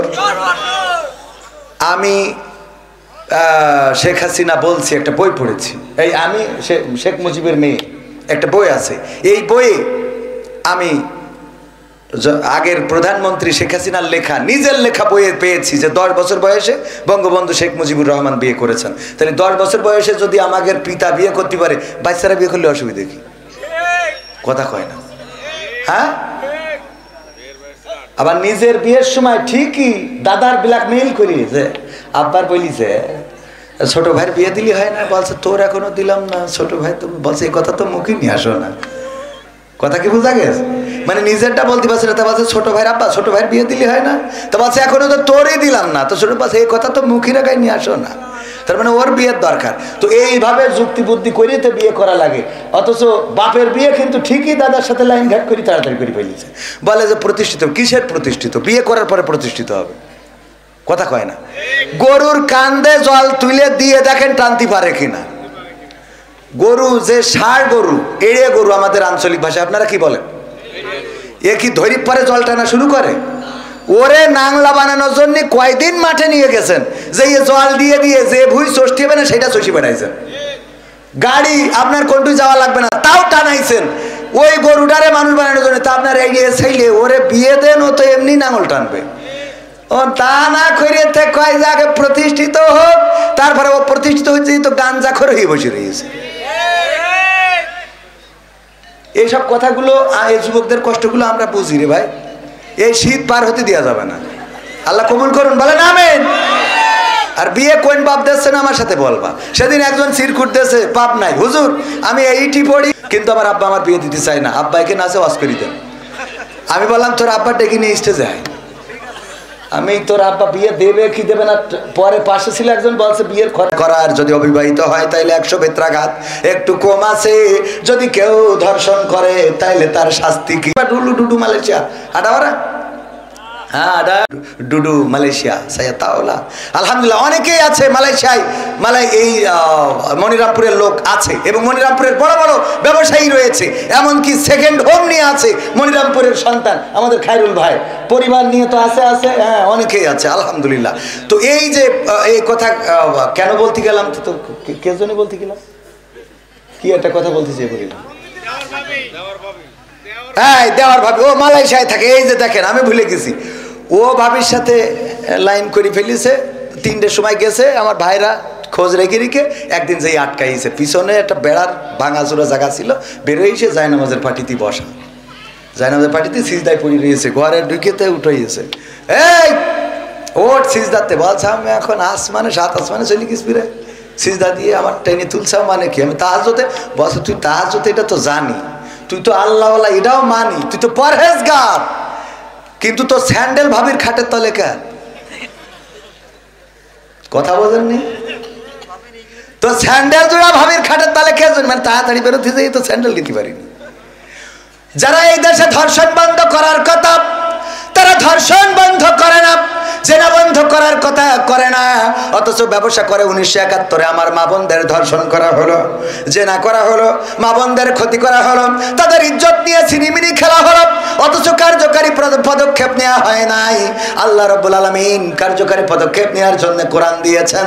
কোরআনের আইন যদি কায়েম হয়ে যায় আর এই মনিরামপুরে যদি একটা শাস্তি কার্যকর হয়, গোটা বাংলাদেশের মানুষ এই ক্যামেরার মাধ্যমে দেখবে, ভিডিওয় দেখবে, ইউটিউবে দেখবে, ওয়েব নিউজগুলো, নিউজ চ্যানেলগুলোতে দেখবে বাংলাদেশ বেতার, বিটিভি, এখন তো আর লেবু চাষ করে না, ওরাও এইটা দেখাবে। আজকে দেখলাম সময় টিভি, মিজানুর রহমান আজহারি ভাইয়ের আলোচনা পর্যন্ত লাইভ দিচ্ছে সময় টিভিতে। যদি দেখে থাকেন আপনাদের চোখের সামনে পড়ে থাকতে পারে এখন সময় টিভিও অসময়ের কাজ করা শুরু করেছে, ঠিক না বেঠে? ও আমার ভাইরা, এইভাবে যখন দেখাবে, দেখানোর পরে গোটা বাংলাদেশে আর জেনার বিরুদ্ধে কি কোনো ধর্ষণের বিরুদ্ধে আর ওয়াজ করার দরকার হবে না? হবে না। এই জন্য আইনুদ্দিন আল আজাদ ভাই বললেন, কি হবে যুবক নামের বোঝা হয়ে এই ধরাতে, যেখানে মা বোনেরা ধর্ষিতা হয় দিনে রাতে। যৌবনের সার্থকতা ঘুষিবে সকল ব্যথা, যৌবনের সার্থকতা ঘুষিবে সকল ব্যথা। পারো যদি বলি দিতে মানুষরূপী পশুটাকে, পারো যদি বলি দিতে মানুষরূপী পশুটাকে, কি হবে বেঁচে থেকে অযথা বিদ্যা শিখে যদি না গড়তে পারি শোষণবিহীন সমাজটাকে? কি হবে বেঁচে থেকে, কি হবে লেখালেখি কলমবাজির ওই মহরম, সমাজের আসল চিত্র যদি না যাই তুলে ধরা? সাংবাদিকরা সব কথা কি তুলে ধরে? না, তুলে ধরে না, সব কথা প্রচার করে না। হলুদ সাংবাদিকতা আছে না নাই? হলুদ সাংবাদিকরা এই বাংলাদেশের ব্যাপারেও ভুলভাল নিউজ দাদাদের দেশে প্রচার করেছে। ভুলভাল নিউজ প্রচার করার কারণে ওই দাদার দেশে হিন্দুদেরকে খেপিয়ে তুলেছিল। তারা বর্ডারে এসে ঝামেলা করছিল যে যাব যাব বাংলাদেশে যাব, চলো চলো ঢাকা চলো, বলেছে না বলে নাই? ওই দেশের মিডিয়ায় দেখানো হয়েছে হিন্দুদেরকে নাকি তার মাথা কাটা হচ্ছে। এই মাথা না, অন্য মাথা। আসলে কি কাটা হচ্ছে? না, কাটা হচ্ছে না। প্রচার করতে থাকলো। আল্লাহ রব্বুল আলামিন, আল্লাহ রব্বুল আলামিন তাদের মুখ উন্মোচন করে দিয়েছেন। এখন সেই দাদার দেশ, তারা আমাদের বিজিবির কাছে নিজেরাই এখন মাথা নত করে। বলেন ঠিক না বেঠি? এখন চোখে চোখ রেখে কথা হয়, ঠিক না বেঠে? এখন চোখে চোখ রেখে কথা হয়। এখন আর অত তোষামত করা হয় না, করা হবেও না। চাঁপাইনবাবগঞ্জে যখন বেড়া তুলতে গেল, ওখানে উল্টো পাল্টা কাজ যখন করতে গেল, আমার চাঁপাইনবাবগঞ্জের জনগণ বড় বড় ছুরি নিয়ে এসে দাঁড়াইলো। আইসেও দেখা হবে, মুরব্বীরা পর্যন্ত ছুটে জাতি লেগলো। বিজিবি থামাইছে, চোখে পড়েছ না পড়ে নাই, ছুটে চলে যায় বর্ডার খাই বাইরে ভালো আজকে সব। আমরা বললাম তোমরা যারা প্রচার করেছ, তোমাদের মাথা না কাটলে, এই দেশে হিন্দুরা মাথা না কাটলে বাস করতে দেওয়া হচ্ছে না। আমাদের দেশে এমন কিছু ঘটে নাই, তবে এটা সত্য। তোমরা যারা বলছো চলো চলো ঢাকা চলো, আইসো, আমরাও তার কাটার বেড়ার কাছে ছুরি নিয়ে বসে থাকলাম, আসপা কাটবো তারপর ঢুকাবো। ঠিক আছে তো? এত সোজা না। জিজ্ঞেস করবো, দাদা কেটে এসেছেন নাকি গিয়ে কাটবেন? হ্যাঁ, মনে থাকবে। কারণ এই দেশ রক্ত দিয়ে এনেছি, জীবন দিয়ে এনেছি। এই দেশে দাদাদের প্রভুত্ব মেনে নেব না। প্রতিবেশী প্রতিবেশীর মতো থাকতে হবে, সম্পর্ক হবে সমানে সমান। তোমরা ট্রানজিট চাইলে আমাদেরও ট্রানজিট দিতে হবে। তোমরা ট্রেন চালাবো আমাদের বুকের উপর দিয়ে, আমাদের ট্রেনও তোমাদের বুকের উপর দিয়ে চালাতে দিতে হবে। তোমরা এত সোজা, এত সস্তা মনে করো না। এই দেশ রক্ত দিয়ে এনেছি, রক্ত দিয়ে দেশের মানচিত্র রক্ষা করব আমরা। এই দেশে ইতিপূর্বে যেটা ঘটেছে, ওই দেশের প্রেসক্রিপশন আর এই দেশের ডাক্তার, এটা আর চলবে না।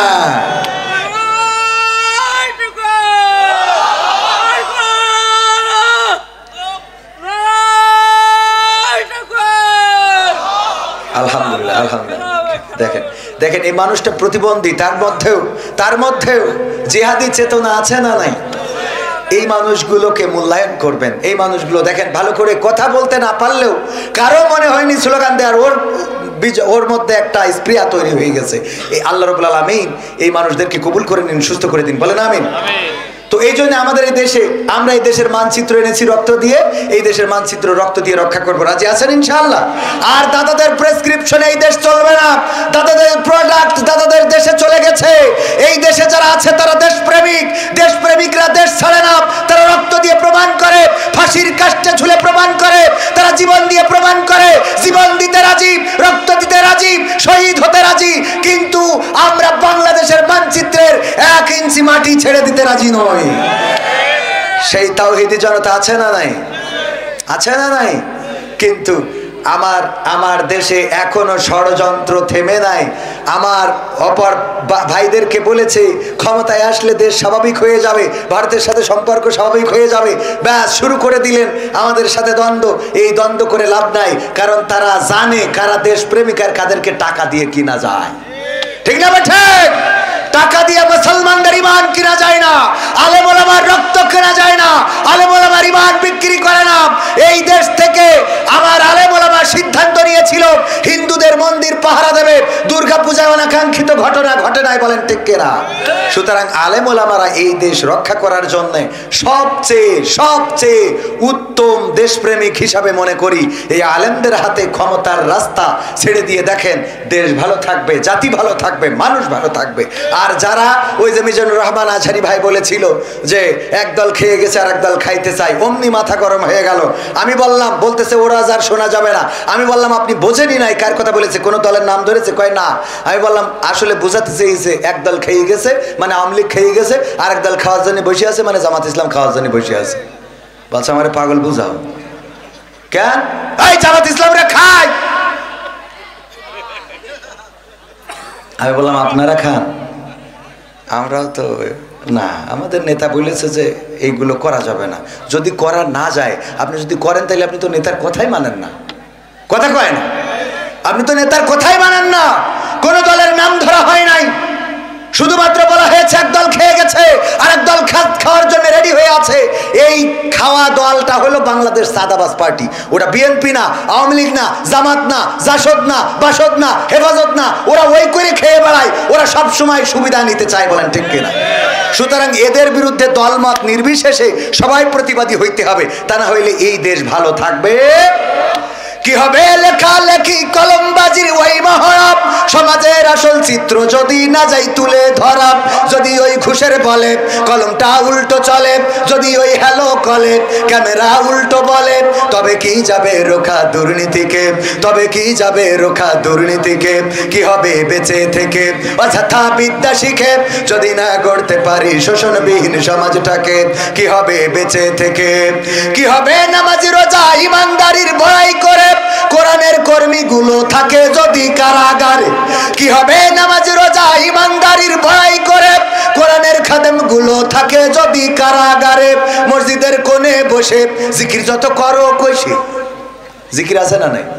এখন আবার নতুন জিকির উঠছে,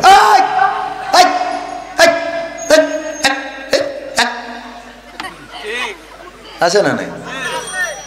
এমন জিকির শয়তান ওই জিকির দেখি কয় আমি এ দেশ থেকে চলে গেলাম, তোরা থাক। ঠিক না বে ঠিক? মসজিদের কোণে বসে জিকির যত করো কষে, এভাবে যায় না পাওয়া আল্লাহকে, এভাবে যায় না পাওয়া আল্লাহকে। কি হবে বেঁচে থেকে অযথা বিদ্যা শিখে যদি না গড়তে পারি শোষণবিহীন সমাজটাকে? কি হবে বেঁচে থেকে? কি হবে আলেম হয়ে ইমাম সেজে মসজিদেতে পারো যদি সত্য কথা উচ্চ স্বরে না বলিতে? কি হবে আলেম হয়ে ইমাম সেজে সমাজেতে পারো যদি সত্য কথা উচ্চ স্বরে না বলিতে? সাক্রিফাই করো যদি ছেড়ে দাও ইমামতি, সাক্রিফাই করো যদি ছেড়ে দাও ওই না গদি। কি হবে ধোঁকা দিয়ে আল্লাহকে, কি হবে ধোঁকা দিয়ে আল্লাহকে? কি হবে বেঁচে থেকে অযথা বিদ্যা শিখে যদি না গড়তে পারি শোষণবিহীন সমাজটাকে? কি হবে বেঁচে থেকে? কি হবে নেতা হয়ে জনবলে ঘাড় ফুলিয়ে দড়া টানা গরম দেখে যদি থাকো ঘরে শুয়ে? এমন নেতা আছে না নাই? কি বললো? খেলা হবে, পালাবো না, পালাবো না, প্রয়োজন হলে ফখরুলের বাসায় গিয়ে উঠবো। বলেছে না বলে নাই? গেছে ফখরুলের বাসায়? গেছে? তাহলে পালাবো না বলে পালাই গেল, কথার সাথে কাজের মিল থাকলো? কি হবে? কি হবে নেতা হয়ে জনবলে ঘাড় ফুলিয়ে রাজপথ গরম দেখে যদি থাকো ঘরে শুয়ে? এর চেয়ে সেজে গুজে ভিলেনের সঠিক পোজে, এর চেয়ে সেজে গুজে ভিলেনের সঠিক পোজে। দিয়ে দাও অভিনয়ে দিব জীবনটাকে, দিয়ে দাও অভিনয়ে জীবনটাকে। কি হবে বেঁচে থেকে অযথা বিদ্যা শিখে যদি না গড়তে পারি শোষণবিহীন সমাজটাকে?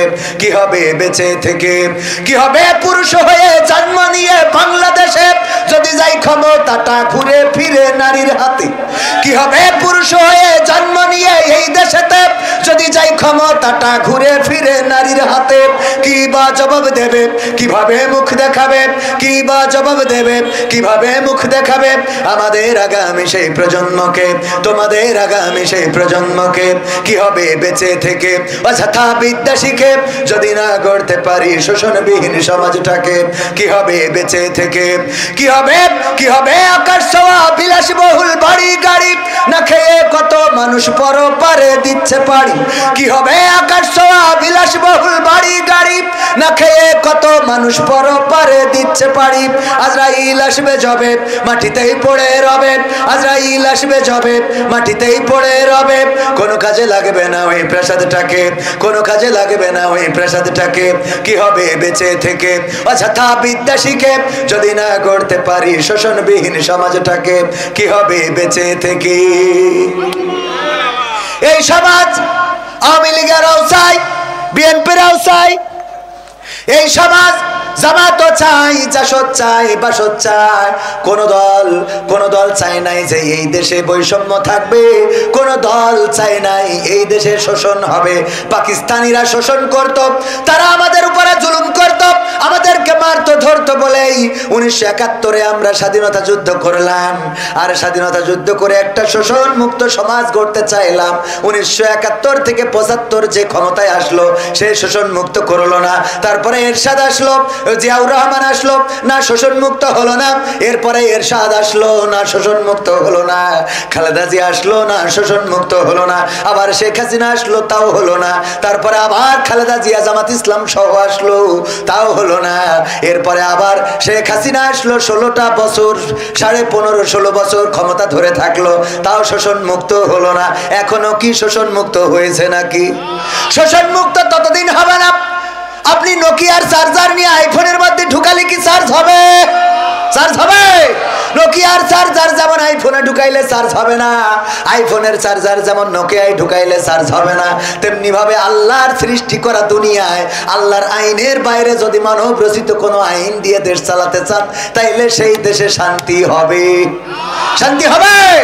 আল্লাহ রাব্বুল আলামিন যে পথ বলে দিয়েছেন, যে রাস্তা বলে দিয়েছেন, সেই রাস্তার বাইরে যারাই চলবে তারাই ক্ষতিগ্রস্ত হবে। সেই রাস্তার বাইরে যখনই চলবে তখনই ক্ষতিগ্রস্ত হবে। আর আল্লাহ রাব্বুল আলামিন যে রাস্তা দিয়েছেন সেই রাস্তায় যদি চলে তবে আল্লাহর রহমত এসে যাবে। আল্লাহ রাব্বুল আলামিন সেই দেশের উপরে রহম করবেন, সেই দেশের মানুষের উপরে রহম করবেন, সেই দেশে বরকত হবে, ফসলে ফসলে ভরে যাবে। মরুর প্রান্তরে যে মাঝে মাঝে চিন্তা করি, আমার দেশের মানুষ আসে সৌদি আরবে কাজ করার জন্য, অথচ এই মরুভূমিতে না আছে গাছ, না আছে সবজি ক্ষেত, না আছে বাগুনের ক্ষেত, না আছে পাট, না আছে সোনালী আঁশ, না কিছু নাই, শুধু কিছু খাজুর গাছ। এই খাজুর গাছ তাও সব জায়গায় নাই, সেগুলো বাঁচায় রাখার জন্য আবার পানির ব্যবস্থা করতে হয়। তাও তো সৌদি আরবে সব জায়গায় পাতাল থেকে পানি ওঠে না।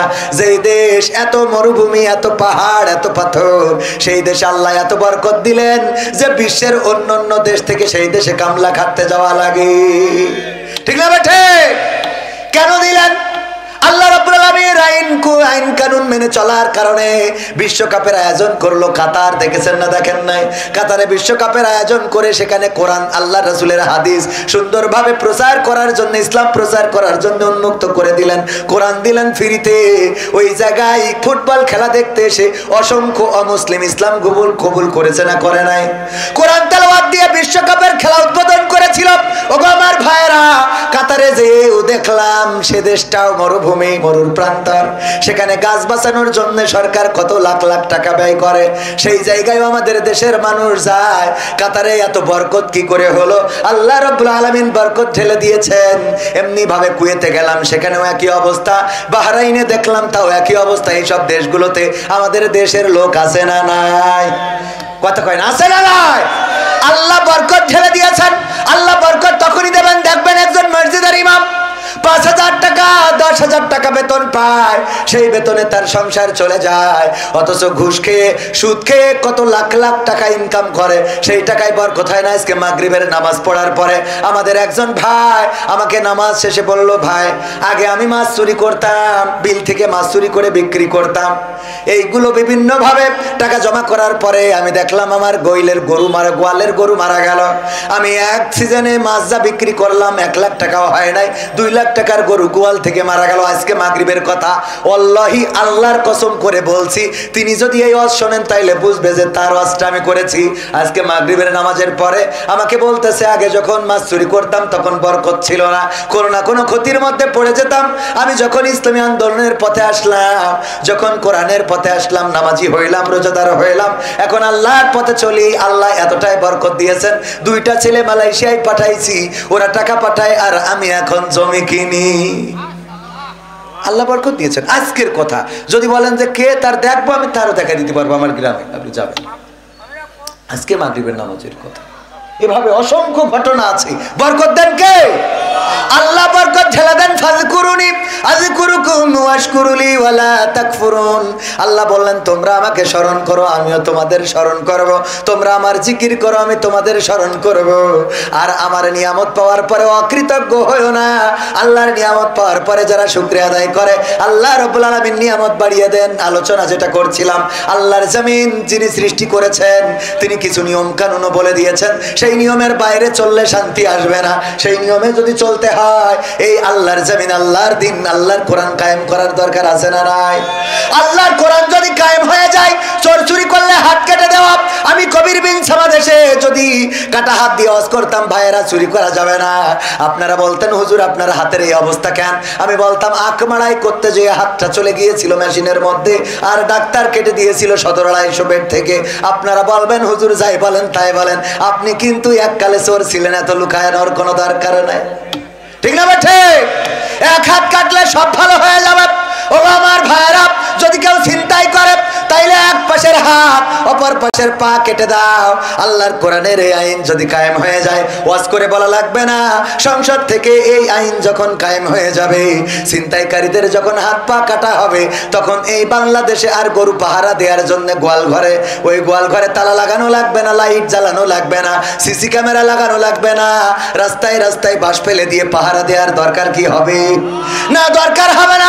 এই জন্য আল্লাহর জমিনে আল্লাহর দিন কায়েমের দরকার আছে না নাই? আর আল্লাহর দিন কায়েমের বিরোধিতা করে কারা? আমি পবিত্র কোরআনের সূরা 2 নম্বর সূরা আল বাকারার 8 নম্বর আয়াত তেলাওয়াত করেছিলাম। আমিনান নাসি মাইয়াকুলু আমান্না বিল্লাহি ওয়া বিল ইয়াউমিল আখির ওয়া মা হুম বিমুমিনিন। আমার আল্লাহ বলছেন, মানুষের মধ্যে এমন কতগুলো লোক আছে যারা বলে আমরা আল্লাহতে ঈমান এনেছি, আমরা পরকালে বিশ্বাস পোষণ করি, কিন্তু আমার আল্লাহ বলছে ওগো নবী শুনে নাও, ওরা আল্লাহকে বিশ্বাস করে না, ওরা পরকালে ঈমান আনে নাই। আসলে ওরা ঈমানই আনে নাই, আসলে ওরা ঈমানই আনে নাই। কথাটা কার? আল্লাহর কথা সত্য না মানুষের কথা সত্য? কার কথা সত্য? আল্লাহ বলছে ওরা ঈমান আনে নাই। এই সংখ্যা এখনো সমাজে আছে না নাই? এখনো সমাজে আছে। ওগো আমার ভাইরা, ওই যারা আছে তারা বলে আল্লাহর পরে আমাদের ঈমান আছে, রাসূলের পরে ঈমান আছে, অথচ যখন বলা হয় আল্লাহর কোরআন কায়েম করা হবে, তখন বলে কোরআনের সাথে রাজনীতির কোনো সম্পর্ক নেই। এই বলার লোক আছে না নাই? বলে কোরআনের সাথে কোনো রাজনীতির সম্পর্ক নেই। আমরা বলি মানলাম, তোমার কথা মেনে নিলাম, তবে কথা হলো কোরআন থেকে এটা বোঝাই দিতে হবে। কি থেকে? আপনাদের কষ্ট হচ্ছে? 2-1জনের মনে হয় পিসাব টিসাব লাগতেছে, নাকি শয়তানে চুলকাচ্ছে? ইয়া আইয়ুহাল্লাযীনা আমানু দুখুলু ফিস সিলমি কাফা ওয়া লা তাত্তাবিউ খুতুওয়াতিশ শাইতান ইন্নাহু লাকুম আদুউম মুবিন। আল্লাহ বলছেন যে তোমরা ইসলামের মধ্যে পরিপূর্ণভাবে দাখিল হয়ে যাও, শয়তানের পদাঙ্ক অনুসরণ করো না। কারণ কি? সে তোমাদের প্রকাশ্য দুশমন। এখানে বসে থাকলে খুশি হন কে আর বেজার হন কে? বসে থাকা থেকে যারা উঠে যাচ্ছেন তারা শয়তানকে বেজার করতেছেন, তার মানে আপনারা শয়তানের পক্ষের লোক। ঠিক না বে ঠিক? কারণ আপনি জান্নাতের বাগান থেকে যদি উঠে যান 2-1জন, খুব বেশি না 2-1জন, আমার কথা হলো এই 2-1জন উঠবেন কেন? এই মাহফিল তো প্রতিদিন হয় না, হয় 2-1টা কথা আপনাদের যে শোনাতে পারছি, আপনারা শুনছেন, এটা আপনাদের কাজে লাগবে। সুমন প্রতিবন্ধী সাহায্যের জন্য আবেদন করেছে, ও যে তাকবীর দিছিল একটু প্রতিবন্ধী সাহায্যের জন্য আবেদন করেছে, আপনারা চেষ্টা করবেন। বাংলাদেশের প্রধানমন্ত্রী দেশে ফিরছেন, সমন্বয়করা পালাচ্ছে, এমন খবর আমরা শুনছি। এটা নিয়ে আপনার প্রতিক্রিয়া কি? আমার প্রতিক্রিয়া কি? আমার বাস খাতি হবে। ঠিক না বে ঠিক? যদি সাবেক প্রধানমন্ত্রী দেশে ফিরে আসে আর ক্ষমতার মসনদে বসে, তো আগে যেগুলো অন্তত একটু সাইড সাইড দিয়ে রাখিছিল, এবার সেগুলোর কোনো ছাড় হবে না, সব ধরা হবে। ঠিক না বে ঠিক? সব ধরা হবে না? হবে না। তবে এত হতাশ হওয়ার কিছু নাই। জুলুম যখন মাত্রাতিরিক্ত হয়ে যায় তখন জালিমের পতন হয়ে যায়। ফেরাউনের পতন হয়েছে, নমরুদের পতন হয়েছে, আবু জাহেলের পতন হয়েছে, আবু লাহাবের পতন হয়েছে, কারুনের পতন হয়েছে, আব্রাহার পতন হয়েছে। তাদের রাস্তা ধরে যাদের পতন হয়েছে ওদের আর বাংলাদেশে ফিরে আসার সুযোগ নাই।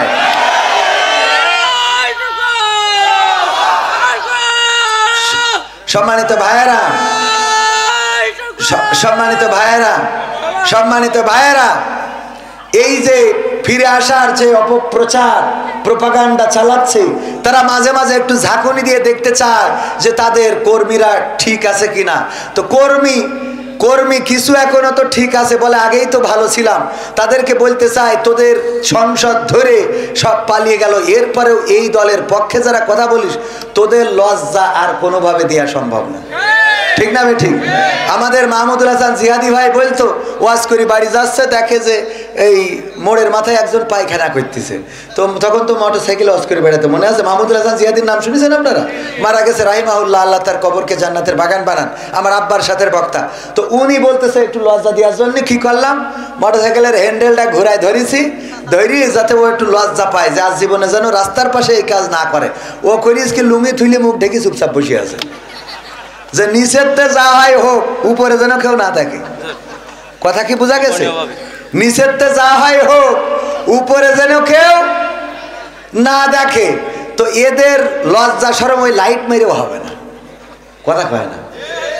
গোটা সংসদ ধরে স্বরাষ্ট্রমন্ত্রী ভারতের মিডিয়ায় সাক্ষাৎকার দিয়েছে যে দেশে যদি আইনের শাসন ফিরে আসে তাহলে উনিও দেশে ফিরে আসবে। ইতিপূর্বে আইনের শাসন ছিল। আইনের শাসন যদি থাকে তাহলে ইলিয়াসকে ফিরিয়ে দাও। গুমকৃত নেতা, অসংখ্য শহীদ, অসংখ্য ছাত্র, এই ছাত্র জনতার বুকে গুলি চালানো হলো। আবু সাইদের বুকের রক্ত শুধু না, জীবনটা নিয়ে নিল। শান্ত মুগ্ধের রক্ত গেল, জীবন গেল। কোন অপরাধ? অপরাধটা কি? আল্লামা সাইদি 13টা বছর কারাগারে। অপরাধটা কি? কোরআনের পাখীদেরকে, জামাতের নেতৃবৃন্দদেরকে তাদের ফাঁসির কাস্টে ঝুলানো হলো। অপরাধটা কি? যার নামে মামলা, মুখে আছে দাড়ি, যার মামলা আছে নামে তার। বলেন ঠিক কিনা? আলেম ওলামা, মুফতি, মুহাদ্দিস, কার নামে? মামুনুল হক। অপরাধ কি ছিল? আমির হামজা, অপরাধ কি ছিল? রফিকুল ইসলাম মাদানি, মানুষটাই ছোট, ওর যদি একটা বোমা ধরা হয়, ও তো ওই ধরি কাঁপতে কাঁপতে মারি যাবে। ঠিক না? ঠিক। এই মানুষটার অপরাধ কি? এইটুক মানুষেরও তো ধরি নিয়ে তো রিমান্ডে দিতে হইল। একটুখানি মানুষ। কথা কয় না? ওই সময় আইনের শাসন ছিল, এখন আইনের শাসন খোঁজো। কিসের আইনের শাসন? আগে ছিল স্বৈরাচারের শাসন। স্বৈরাচারের বাংলাদেশে বলে ডক্টর ইউনূস পালাই গেছে, আজকে বাড়ি এসেছে, আজ দেশে এসেছে। ডক্টর ইউনূস পালাবে কেন? ডক্টর ইউনূস পালাবে, আমরা কি মরে গেছি? আমরা আর এক ইউনূস বসাবো। কথা কয় না? কিন্তু তোমাদের বসানো হবে না, আর এক ইউনূস বসাবো। ভয় পাওয়ার কিছু নেই। গতকালকে সমন্বয়ক, আমার আইফোনে ছবি ভিডিও করা আছে, সমন্বয়ক হাসনাত আব্দুল্লাহ গতকাল এসেছিল। একই প্রোগ্রামে ছিলাম। আমাকে দেখার পরে আমি ওনাকে সালাম কালাম দেওয়ার পরে উনি বলতেছে, আপনার মনে আছে যে আজ থেকে 2 বছর আগে অমুক জায়গায় অমুক গাছের নিচে দেখা হয়েছিল, অমুক মসজিদের সামনে। আমি বললাম, তখন তো আমিও ছিলাম সাধারণ, আপনিও ছিলেন সাধারণ, এখন তো আপনি হয়ে গেছেন অসাধারণ ব্যক্তিত্ব, আর আমি সেই সাধারণের জায়গায় পড়ে আছি। বুকের মধ্যে জড়াই ধরলেন। কি বলেন কবির ভাই, আপনারা কোথায় আর আমরা কোথায়? একজন ছাত্র আন্দোলনের অন্যতম নেতা সমন্বয়ক হাসনাত আব্দুল্লাহ বুকে জড়িয়ে ধরলেন। এই তো হতে হবে উদারতা। এটা হতে হবে কি? উদারতা। একজন শাসককে জনগণের প্রতি সহৃদয়বান হতে হবে। ওমর রাদিয়াল্লাহু তাআলা আনহু যখন কুফাতে গেলেন, কুফায় যাওয়ার পরে কুফারা বলল যদি ওমর নিজে আসে তাইলে আমরা তার প্রস্তাব মেনে নেব। মানে ওরা ট্যাক্স দেবে না, কি দেবে না, ট্যাক্স দেবে না, ভ্যাট দেবে না, সরকারকে খাজনা দেবে না। বললো ওমর যদি সরাসরি আসে তাইলে দেব। ওমর রাদিয়াল্লাহু তাআলা বললো যাব, কোনো অসুবিধা নেই। অনেক পথ, একটা ভৃত উট একজন টানতে হয় আর একজন বসতে হয়, ভৃত গোলাম তাকে সাথে নিয়ে রওনা করলেন। একবার ওমর 3 মাইল যায় নামে ওরে উঠাই, আবার 3 মাইল যায় নামে ওরে উঠাই। এই পালা করতে করতে যখন কুফায় পৌঁছাইছে তখন পালা পড়ে গেছে কুফার রাজপ্রাসাদের কাছে বা তাদের যেখানে সভাসদ বা মিটিং, সেখানে পৌঁছানোর সময় পালাটা ছিল ওই এটা বসে থাকবে, কিরা ভৃত বসে থাকবে উঠের পরে, আর ওমর টাইনতেছে। ওমর রাদিয়াল্লাহু তাআলা টেনে যখন মাহফিলি পৌঁছাইছে, সেই ওয়াজ মাহফিলি অথবা সেই মিটিংয়ে, তাড়াতাড়ি করে সবাই ছুটি চলে গেছে ভৃতর নামানোর জন্য। আসেন আসেন প্রধানমন্ত্রী নামেন। বাচ্চা আমি না, ওই যে দড়ি টানছে ওইটা, আমি না, ওই দড়ি টানছে ওটাই ওমর। তারা অবাক হয়ে গেল যে ওমর দড়ি টানে কিভাবে। ওই ভৃত বলল দেখো ওমর রাদিয়াল্লাহু তাআলা আনহু এমন একজন শাসক, তিনি ইনসাফ কায়েম করেছেন এই জমিনের মধ্যে, আর তার জন্য এই গোটা আরব ভূখণ্ডে শান্তি ফিরে এসেছে। ওগো আমার ভাইয়েরা, ওমর সেই ইনসাফ কায়েম শুধুমাত্র রাষ্ট্রে করে নাই, নিজের জন্যও করেছে। আজকে এই পথ আসার সময় উনি বললেন তুমি আমার ভৃত, আমি তোমার মালিক এটা হবে না, বরং তুমিও জনগণ, আমিও সেই জনগণের, তুমি আল্লাহর বান্দা, আমিও একজন আল্লাহর বান্দা, আল্লাহর গোলাম হিসাবে তোমার আজকে এই উটের পরে 3 মাইল তুমি চড়বা, আমি 3 মাইল চড়বো, আমি টানবো তুমি টানবা, এইভাবে আমরা কুফা পর্যন্ত যাব। এই কথা শোনার পরে ওই কুফাতে যত মুসলিম আছে যারা খাজনা দিতে চায় নাই, ট্যাক্স দিতে চায় নাই, সবাই এক বাক্যে স্বীকার করে নিল এমন একজন রাষ্ট্রের শাসকের জন্য আমাদের আর কোনো খাজনা দিতে আপত্তি নাই। এমনি শান্তি আসে নাই। ওমর রাদিয়াল্লাহু তাআলা ঘুরে বেড়াতেন রাতের অন্ধকারে, দেখলেন একটা বাড়িতে কান্না, একটা বাড়িতে কি যেন রান্না করে, হাড়ির মধ্যে কি যেন ফুটায়। সবাই ঘটনাটা জানেন, শুধু স্মরণ করিয়ে দিই। ওমর রাদিয়াল্লাহু তাআলা আনহু দেখলেন পাশে বাচ্চারা কান্নাকাটি করে, ছোট ছোট বাচ্চা শিশুরা। এক সময় কাঁদতে কাঁদতে তারা ঘুমিয়ে গেল। ঘুমানোর পরে ওই মহিলা চুলার আগুন নিভিয়ে দিল। তারপরে নিভানোর পরে তিনিও ঘুমাতে যাবেন। ওমর রাদিয়াল্লাহু তাআলা আনহু বাড়িতে ঢুকলেন, বললেন ওগো বুড়িমা কি রান্না করছিলে, আর রান্নাটা কেন শেষ হলো না, আবার চুলাটাও নিভিয়ে দিলে, হাড়ি থেকে কোনো খাদ্য তো বের করলে না, কারণটা কি? ওই বুড়িমা বলল দেখো আমার অনেকগুলো সন্তান, বাড়িতে কোনো খাবার নাই, এরা কান্না করে মাগো খেতে দাও খেতে দাও, আমি কি খেতে দেব, আমার কাছে তো কোনো খাবার নাই। সান্ত্বনা দেওয়ার জন্য পাথরগুলো খুঁটে এনে হাড়ির মধ্যে দিয়ে জ্বালাচ্ছিলাম আর সন্তানদের সান্ত্বনা দিচ্ছিলাম যে দেখো তোমাদের জন্য রান্না হচ্ছে, রান্না শেষে খাওয়াবো, আমি জানি ওরা এক সময় ক্লান্ত হয়ে ঘুমিয়ে পড়বে, তারপরে আমি চুলাটা নিভিয়ে দেব। ওরা ঘুমিয়ে পড়েছে, চুলাটা নিভিয়ে দিলাম। ওমর রাদিয়াল্লাহু তাআলা আনহু ছুটে গেলেন, তাড়াতাড়ি করে বস্তা, আটার বস্তা মাথায় নিলেন। গোলামেরা, রাষ্ট্রের যারা কর্মচারী ছিল তারা বলল ওগো ওমর, আটার বস্তা মাথায় নিয়ে কোথায় যাও, আটার বস্তাটা আমাদের কাঁধে তুলে দাও। ওমর রাদিয়াল্লাহু তাআলা আনহু বললেন আটার বস্তা তোমাদের কাঁধে দিতে রাজি, তোমরা যদি কথা দাও পরকালের ময়দানে আল্লাহ যেদিন বদ আমলের খাতাটা আমার কাঁধে দিয়ে দেবে, তখন আমার সেই বদ আমলের খাতাটা তোমাদের কাঁধে তুলে নিবা। এটাতে যদি রাজি থাকো তাইলে আটার বস্তাটা তোমাদের কাঁধে দিতে পারি। না, কেউ রাজি হলো না, কারণ পরকালের ময়দানে কেউ কে দায়িত্ব নেবে? মা তার সন্তানের দায়িত্ব নেবে না, সন্তান তার মায়ের দায়িত্ব নেবে না। কলিজার টুকরা সুদ খাইলেন, ঘুষ খাইলেন, অন্যায় করলেন, ভেবেছে অন্য পথে চললেন, সেই সন্তানও পরকালের ময়দানে আপনার পরিচয় দেবে না। ওমর রাদিয়াল্লাহু তাআলা আনহু নিয়ে গেলেন, তাড়াতাড়ি করে বলছি রুটি বানালেন, মহিলার সাথে সহযোগিতা করলেন, রুটি ছাকলেন, তারপরে সন্তানদেরকে ঘুম থেকে উঠালেন, মুখে আহার তুলে দিলেন, খাওয়ায় যখন পেট পরিতৃপ্ত করে বাড়িতে ফিরে যাচ্ছেন, ওই বুড়িমা বলল বাবা দাঁড়াও, তোমারে নিয়ে একটু দোয়া করব। কি দোয়া?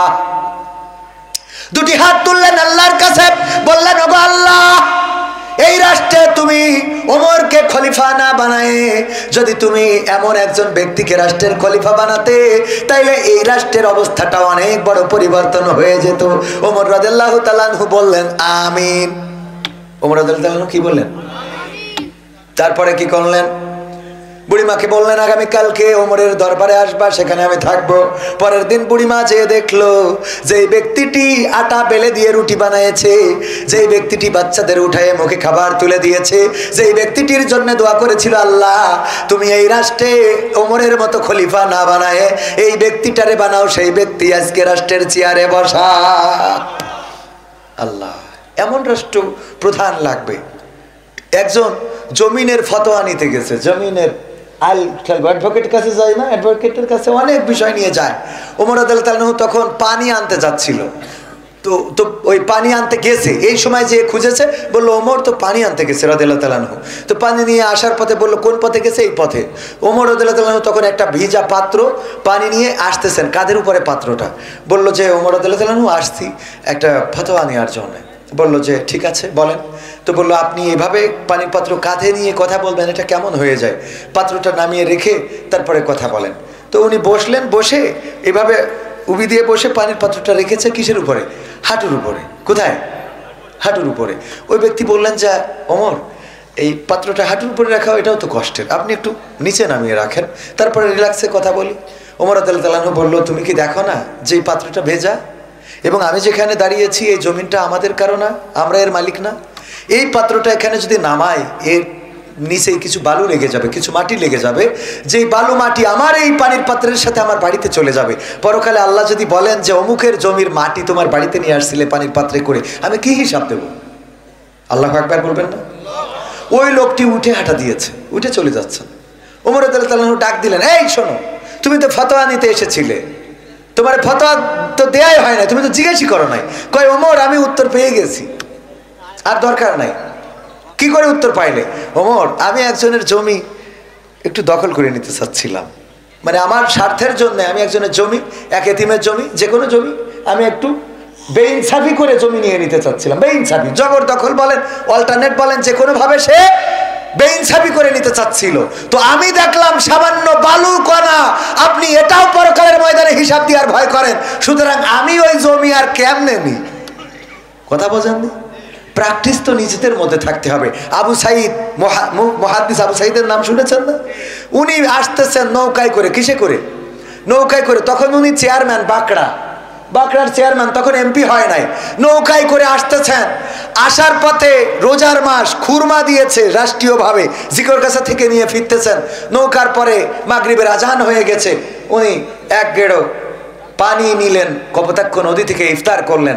সাথে থাকা যাত্রীরা বলল, ওগো চেয়ারম্যান সাহেব, আপনি তো দেখছি খুরমা নিয়ে যাচ্ছেন, খেজুর নিয়ে যাচ্ছেন, রাষ্ট্রীয় খেজুর, ওখান থেকে তো 2টা খুরমা দিয়ে যদি আপনি ইফতার করতেন তাইলে সুন্নাতও আদায় হইতো, আপনার ইফতারটাও হয়ে যেত, আপনি নদীর এই ময়লা পানি দিয়ে ইফতার করলেন কেন?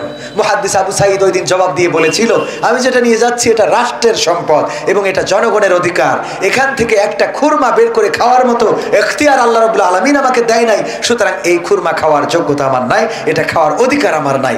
এই ছিল মুহাদ্দিস আবু সাঈদ সাহেব রাহিমাহুল্লাহ। তিনি ইন্তেকাল করেছেন। এখনকার জামানায়ও এমন মানুষ আছে না নাই? এই মানুষদের পক্ষে থাকার দরকার আছে না নাই? এখনো চেয়ারম্যানই করে। চরমনায় পীর সাহেব আছেন চেয়ারম্যান, এখনো মোটরসাইকেলে ঘুরে বেড়ায়। ঠিক বলছি তো? চরমনা ভাইয়েরা ভালো করে বলতে পারবেন, মোটরসাইকেলে ঘুরে বেড়ায়। আমাদের দেশে চেয়ারম্যান, মেম্বার, এমপি হইলে আরে বাবা, ওর যা জোর ওর পিএসের তার থেকে বেশি জোর। আরে বাবা, এত জোর পিএস এর নাম। পিএস সাহেব উনি এমপি যা না করতে পারে, পিএস তার থেকেও বেশি করতে পারে। সম্মানিত ভাইয়েরা,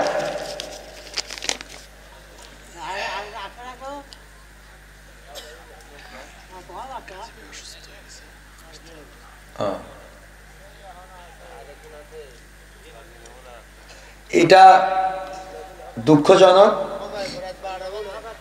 ভাই, এখনই শেষ করে দেব। আর আর আর একটুখানি সময় বসা যাবে না? বসা যাবে আর একটু? এখনো তো আমি চাইলাম যে কিছু সঙ্গীত শোনাবো, কিছু কথা বলবো। তো এখন যেটা আমার কাছে বলতে বলেছেন এটা হলো যে আমাদের এখানকার অনেক ভাইয়েরা এই মাহফিলের বিরোধিতা করেছে। এখানে যদিও একটা দলের নাম মেনশন করা হয়েছে, আমি এই দলের নাম মেনশন করতে চাই না। কারণ গতকালকের আগের দিন যেখানে মাহফিল করেছি নাটোরে, নাকি গতকাল করলাম খেয়াল নাই, না গতকাল তো করলাম কুমিল্লায়, গতকাল নাটোরে, সেখানকার মাহফিলের আয়োজক ছিল বিএনপির ভাইয়েরা। আয়োজক কারা? আর এখানে বলতে চাচ্ছেন যে বিএনপিরা মাহফিল বন্ধ করার চেষ্টা করেছে।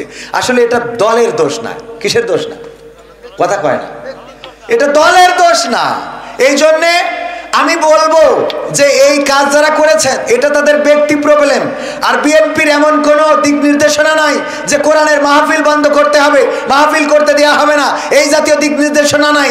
যারা মিডিয়ায় বক্তৃতা দিচ্ছেন ইসলামের বিরুদ্ধে বা জামাত ইসলামের বিরুদ্ধে বা কোরআনের বিরুদ্ধে, সবই তাদের ব্যক্তিগত বক্তব্য। এই বক্তব্য যারা দিচ্ছে তারা আওয়ামী লীগের দালাল, তারা স্বৈরাচারের দোসর। কারণ ইতিপূর্বে তারা মাহফিল বন্ধ করেছে, এখন তারা দায়িত্ব পালন করতে পারছে না বলে তাদের চাচাতো ভাই দায়িত্ব দিয়ে গেছে। এই মাহফিল যারা বন্ধ করতে চেয়েছে, মাথায় রাখবেন একটাও বিএনপির লোক নয়, সব তাদের দালাল, তাদের গুন্ডা, তাদের পান্ডা, তারা ছাড়া কেউ নয়। কারণ কোরআনের মাহফিল বন্ধ করার জন্য বিএনপি এখন পর্যন্ত প্রস্তুতি নেয় নাই। যদি প্রস্তুতি নেয় বিএনপিও বাংলাদেশে টিকবে না, মাথায় রাখবেন। শুধু বিএনপি না, যদি জামাতে ইসলাম কোন মাহফিল বন্ধ করতে চায়, সেই জামাতের বিরুদ্ধে আন্দোলন হবে না? হবে না, তাদের বিরুদ্ধে আন্দোলন হবে। রাষ্ট্রীয়ভাবে বিএনপি এমন কোন সিদ্ধান্ত নেয় নাই। যারা বলেছেন বিএনপি, আমি বলবো না, এরা মুখোশ পরিহিত, তারা তাদের দোসর, তাদের প্রেতাত্মা। গোপনে তাদের কাছে যে প্রেসক্রিপশন নিয়ে আসে, ওদের প্রেসক্রিপশনে এরা চলে। এইগুলো খুঁজে যে বন্ধ করতে যাবে ডাইরেক্ট বলবেন দালাল। নাম হবে কি? দালাল। কোরআনের সাথে যারা করবে দ্বন্দ্ব, তাদের সাথে কবু হবে না আপোষ। কোরআনের সাথে যারা করবে দ্বন্দ্ব, তাদের সাথে কবু হবে না আপোষ। জেল জুলুম হলেও হবে, জেল জুলুম হলেও হবে, বিবেকের কাছে তবু রব নির্দোষ। আমার রবের কাছে রব নির্দোষ, মহান প্রভুর কাছে রব নির্দোষ। কোরআনের সাথে যারা করবে দ্বন্দ্ব, তাদের সাথে কবু হবে না। কোরআনের কথা যারা বলে যায় আজ, তাদের দমাতে কত ফন্দি। কাউকে ধরে নিয়ে দিয়েছে ফাঁসি, কাউকে রেখেছিল বন্দি। কোরআনের কথা যারা বলে যায় আজ, তাদের দমাতে কত ফন্দি। কাউকে ধরে নিয়ে দিয়েছে ফাঁসি, কাউকে রেখেছিল বন্দি। হক কথা বললেই জ্বলে যায় গাপ, কোরআনের কথা সইতে পারে না। হক কথা বললেই জ্বলে যায় গাপ, কোরআনের কথা সইতে পারে না। জানি না তাদের আমাদের পরে কেন এত আক্রোশ। জেল জুলুম হলেও হবে, জেল জুলুম হলেও হবে, বিবেকের কাছে তবু রব নির্দোষ। আমার রবের কাছে রব নির্দোষ, মহান প্রভুর কাছে রব নির্দোষ। কোরআনের সাথে যারা করবে দ্বন্দ্ব, তাদের সাথে কবু হবে না। কোরআনের কথায় আজ বলতে গেলে আসছে বাধা কত ভাবে। কোরআন প্রেমিকেরা হাতে রেখে হাত সামনে এগিয়ে যাবে। দিনের কথায় আজ বলতে গেলে আসছে বাধা কত ভাবে। কোরআন প্রেমিকেরা হাতে রেখে হাত সামনে এগিয়ে যাবে। হক কথা বলতে করি না কো ভয়, জীবনের বিনিময়ে আনবো বিজয়। হক কথা বলতে করি না কো ভয়, জীবনের বিনিময়ে আনবো বিজয়। বুকে আছে শক্তি, অন্তরে আছে সাহস। জেল জুলুম হলেও হবে, জেল জুলুম হলেও হবে, বিবেকের কাছে তবু রব নির্দোষ। আমার রবের কাছে রব নির্দোষ, মহান প্রভুর কাছে রব নির্দোষ। কোরআনের সাথে যারা করবে দ্বন্দ্ব, তাদের সাথে কবু হবে না। আপোষ করা যাবে? আপোষ করা যাবে? কোরআনের পক্ষে থাকতে রাজি কারা কারা দেখতে চায়? নারায়ে তাকবীর, লিল্লাহি তাকবীর। আল কোরআনের আলো, আল হাদিসের আলো, আমার নেতা তোমার নেতা। নারায়ে তাকবীর। ওগো আমার ভাইরা, কোরআনের পক্ষে যদি থাকতে হয়, কোরআনের পথে যদি থাকতে হয়, আল্লাহ বললেন ইয়া আইয়ুহাল্লাযীনা আমানু হাল আদুল্লুকুম আলা তিজারাতিন তুনজিকুম মিন আযাবিন আলীম। ওগো ঈমানদারেরা, আমি কি তোমাদের এমন একটা ব্যবসার কথা বলে দেব যে এই ব্যবসা করলে তোমরা জাহান্নামের আযাব থেকে বেঁচে যাবে। আল্লাহ বলেই পরবর্তী আয়াতে বলে দিলেন তুমিনুনা বিল্লাহি ওয়া রাসূলিহি ওয়া তুজাহিদুনা ফি সাবিলিল্লাহি বিআমওয়ালিকুম ওয়া আনফুসিকুম যালিকুম খায়রুল লাকুম ইন কুনতুম তা'লামুন।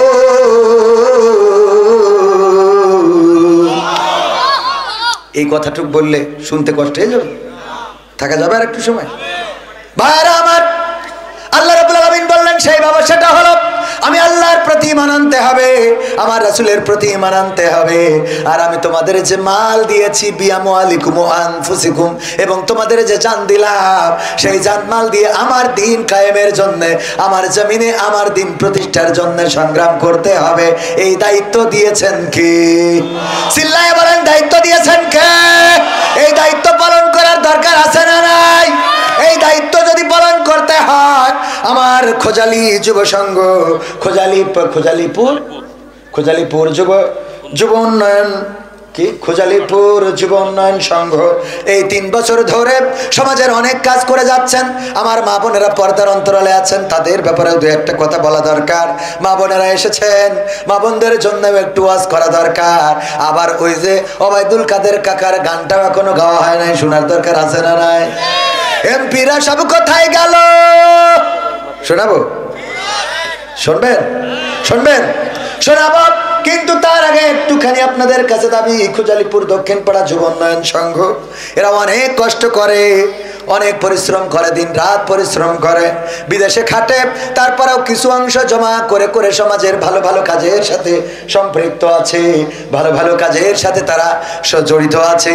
এই ভালো কাজে সহযোগিতা করার দরকার আছে না নাই? আছে না নাই? সহযোগিতা করতে রাজি? আমরা রাজি। আমি ব্যক্তিগতভাবে এই যুব সংঘের জন্য একটু সহযোগিতার হাত বাড়িয়ে দিচ্ছি। আপনাদের কাছেও বলবো, মা বোনদেরকেও বলবো, যে যা পারেন এই যুব সংঘ আগামী রমজানে ইফতারি বিতরণ করতে চায়, যারা গরিব মানুষ তাদের বাজার করে দিতে চায়, সেই বাজারের টাকার জন্য এই মাহফিলের জন্য টাকা লাগবে না, কারণ এই মাহফিলের যা খরচ তা বিদেশ থেকে ওরা কমপ্লিট করেছে। ওগো আমার ভাইয়েরা, 500, 100, 1000, 2000, 3000 যার পকেটে যা আছে দিয়ে দেবেন। তারপরে আমি কয়েকটা সঙ্গীত শোনাবো। আমার ইউটিউবার ভাইয়েরা এসেছেন অনেকে, আমি কয়েকটা সঙ্গীত না শোনায় বিদায় নেব না। আমার মা বোনেরাও এসেছেন, মা বোনদের জন্যও কিছু দিক নির্দেশনার দরকার আছে না নাই? আল্লাহ বললেন, ওয়াকরনা ফি বুয়ুতিকুন্না ওয়ালা তাবাররাজনা তাবাররুজাল জাহিলিয়াতিল উলা। ওগো নারীরা, তোমরা পর্দার মধ্যে থাকো, জাহিলি যুগের মেয়েদের মতো সেজেগুজে নিজেদেরকে প্রদর্শন করে বেড়ায়ও না। কথাটা কার? বললেন পর্দার মধ্যে থাকো, জাহিলি যুগের মেয়েদের মতো সেজেগুজে নিজেদেরকে প্রদর্শন করে বেড়ায়ও না। আর আমার মা বোনেরা এখন সাজুগুজু করে, আবার বোরখাও পরে। আগে সাজুগুজু, তারপরে বোরখা। বলেন ঠিক না বেঠিক? এরপরে পার্কে যায়, রিসোর্টে যায়, ক্যান্টিনে যায়, ক্যাফেতে যায়, তারপরে বোরখা খুলে দেয়, দিয়ে বলে দেখো আজকে কেমন লাগে। ঠিক না বেঠিক? মানে আল্লাহর আইনও মানে, শয়তানের আইনও মানে। ভাত খেয়ে তারপরে মুড়ি খায়। কই ভিতরে গেছে? বাইরে আমার একজনও মাহরুম হওয়া যাবে না। পকেটে যা আছে দিয়ে দেবেন প্যাকেটে। কই যুবকরা যায় না তো?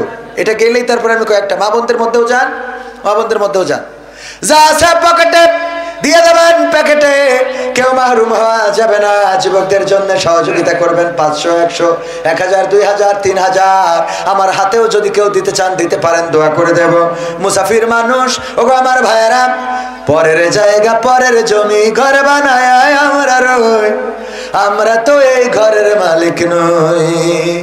পরের জায়গা পরের জমি ঘর বানায় আমি রই, আমি তো সেই ঘরের মালিক নই। ও সেই ঘরখানা যার জমিদারি,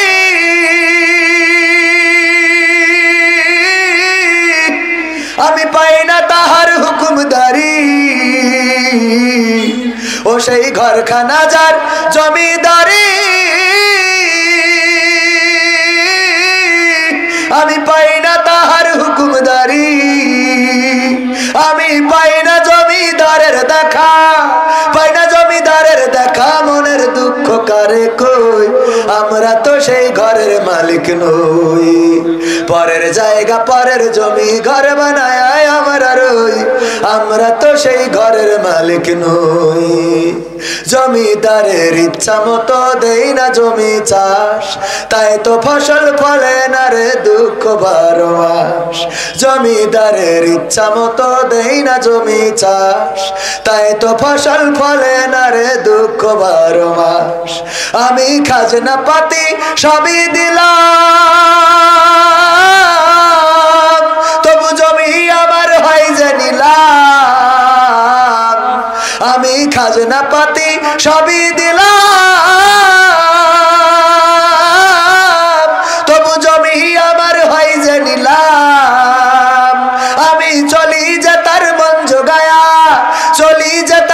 যুগায় আপনা নিলে না সই, আমি তো সেই ঘরের মালিক নই।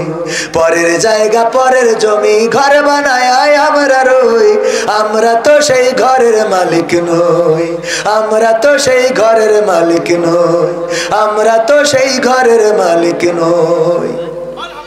তো পরের জায়গা পরের জমি, এই জায়গায় কিছু অর্থ কিছু সম্পদ একটু দিলে কি কষ্ট হবে? আমার হাতেও দিতে পারতেন। মা বোনদের মধ্যে যান, মা বোনেরাও অনেক মা বোন এসেছেন, তারাও দিবেন। আল্লাহ আমার মা বোনদের দেওয়াকে কবুল করে নিন। সম্মানিত ভাইয়েরা, আমরা যেটা বলছিলাম যে আল্লাহ রাব্বুল আলামিন বলছেন ওমিনান নাসি মা ইয়াকুলু আমান্না বিল্লাহি ওয়া বিল ইয়াউমিল আখিরি ওয়া মা হুম বিমুমিনিন। মানুষের মধ্যে এমন কিছু লোক আছে যারা ঈমানদার দাবি করে, কিন্তু তাদের মধ্যে ঈমানের ছিটে ফোঁটাও নাই। এমন মানুষের সংখ্যা বেশি না কম? অনেক বেশি। প্রথমে বলেছিলাম ওয়াইযা কুরিয়াল কুরআনু ফাসতামিউ লাহু ওয়া আনসিতু লাআল্লাকুম তুরহামুন। যখন তোমাদের সামনে কোরআন বলা হবে, কোরআন পড়া হবে, তখন তোমরা চুপ থেকে হৃদয়ের কান দিয়ে শুনবে, যাতে করে তোমাদের উপর আল্লাহর রহমত বর্ষণ হতে পারে। আমরা দেখেছি একজন দুজন করে উঠেছে না ওঠে নাই? উঠেছে। অ্যাডভোকেট গাজী এনামুল হক ভাই এখনো তো আসেনি নাই, তাই যদি এই ফাঁকা করে দেন তাহলে কি অবস্থা। এলাকার মানুষ হয়তো আপনাদের খারাপ লেগেছে, খারাপ লাগতেও পারে। আর বিশেষ করে কথা বললেই কিছু মানুষের গায়ে পড়ে, আর যখনই গায়ে পড়ে তখন কিছু মানুষ একটু নাখোশ হয়। এই নাখোশ হইলেও কিছু করার নেই, হক কথা বলে যেতে হবে, এটাই তো বাস্তবতা। যদি জামাতে ইসলাম ক্ষমতায় আসে আর কোরআনের আইন যদি কায়েম না করে, তাইলে আমরা যখন হক কথা বলবো তখন জামাতের বিরুদ্ধে লেগে যাবে না? যাবে না? যাবে না? যাবে না? এই জন্যে আমাদের হক কথা বলার কারণে হতে পারে জামাত ইসলাম আসার পরেও আমাদের পরে নির্যাতন জুলুম চলতে পারে না? পারে না? আবার বিএনপি আসলেও নির্যাতন জুলুম চলতে পারে, কারণ কোরআনের রাজ যারা চাইবে না তাদের সাথে আমাদের কোনো আপোষ থাকবে। আমরা এই সংসদে কোরআন বসাইতে চাই, কে নেতা এটা বড় কথা না। আমরা বসাইতে চাই কাকে? আল্লাহর কোরআনকে। আল্লাহর কোরআন সংসদে যদি শেখ হাসিনা কায়েম করে দেয় তবেই চট করে ঢুকতে পারবে, তাছাড়া ঢুকা হবে। এমপিরা সব কোথায় গেল? মন্ত্রীরা সব কোথায় গেল? কোথায় কাদের কাকা? তাদের ছাড়া দেশটা এখন লাগে ফাঁকা ফাঁকা। পালাবো না, পালাবে না, পালাবে না, যাই না তবু দেখা। পালাবে না, পালাবে না, যাই না তবু দেখা। তাদের ছাড়া দেশটা এখন লাগে ফাঁকা ফাঁকা, ওদের ছাড়া দেশটা এখন লাগে ফাঁকা ফাঁকা। আইন মন্ত্রী আটকে গেল আইনেরই ফাঁকে, দাড়ি ছাড়া দরবেশের ভণ্ড ভণ্ড লাগে। আইন মন্ত্রী আটকে গেল আইনেরই ফাঁকে, দাড়ি ছাড়া দরবেশের ভণ্ড ভণ্ড লাগে। শুনছি কত নেতা নেত্রী খাইতেছে ভাই ডান্ডা, বিচারপতি কালামানিকের ফাটিয়েছে আন্ডা। পলকের ঝলক গেল, পলকের ঝলক গেল থামিয়ে নেটের চাকা। তাদের ছাড়া দেশটা এখন লাগে ফাঁকা ফাঁকা, ওদের ছাড়া দেশটা এখন লাগে ফাঁকা ফাঁকা। কই গেল সেই সংসদেতে মমতাজের গান? কোথায় গেল হযরত বালা স্বামী ওসমান? কই গেল সেই সংসদেতে মমতাজের গান? কোথায় গেল হযরত বালা স্বামী ওসমান?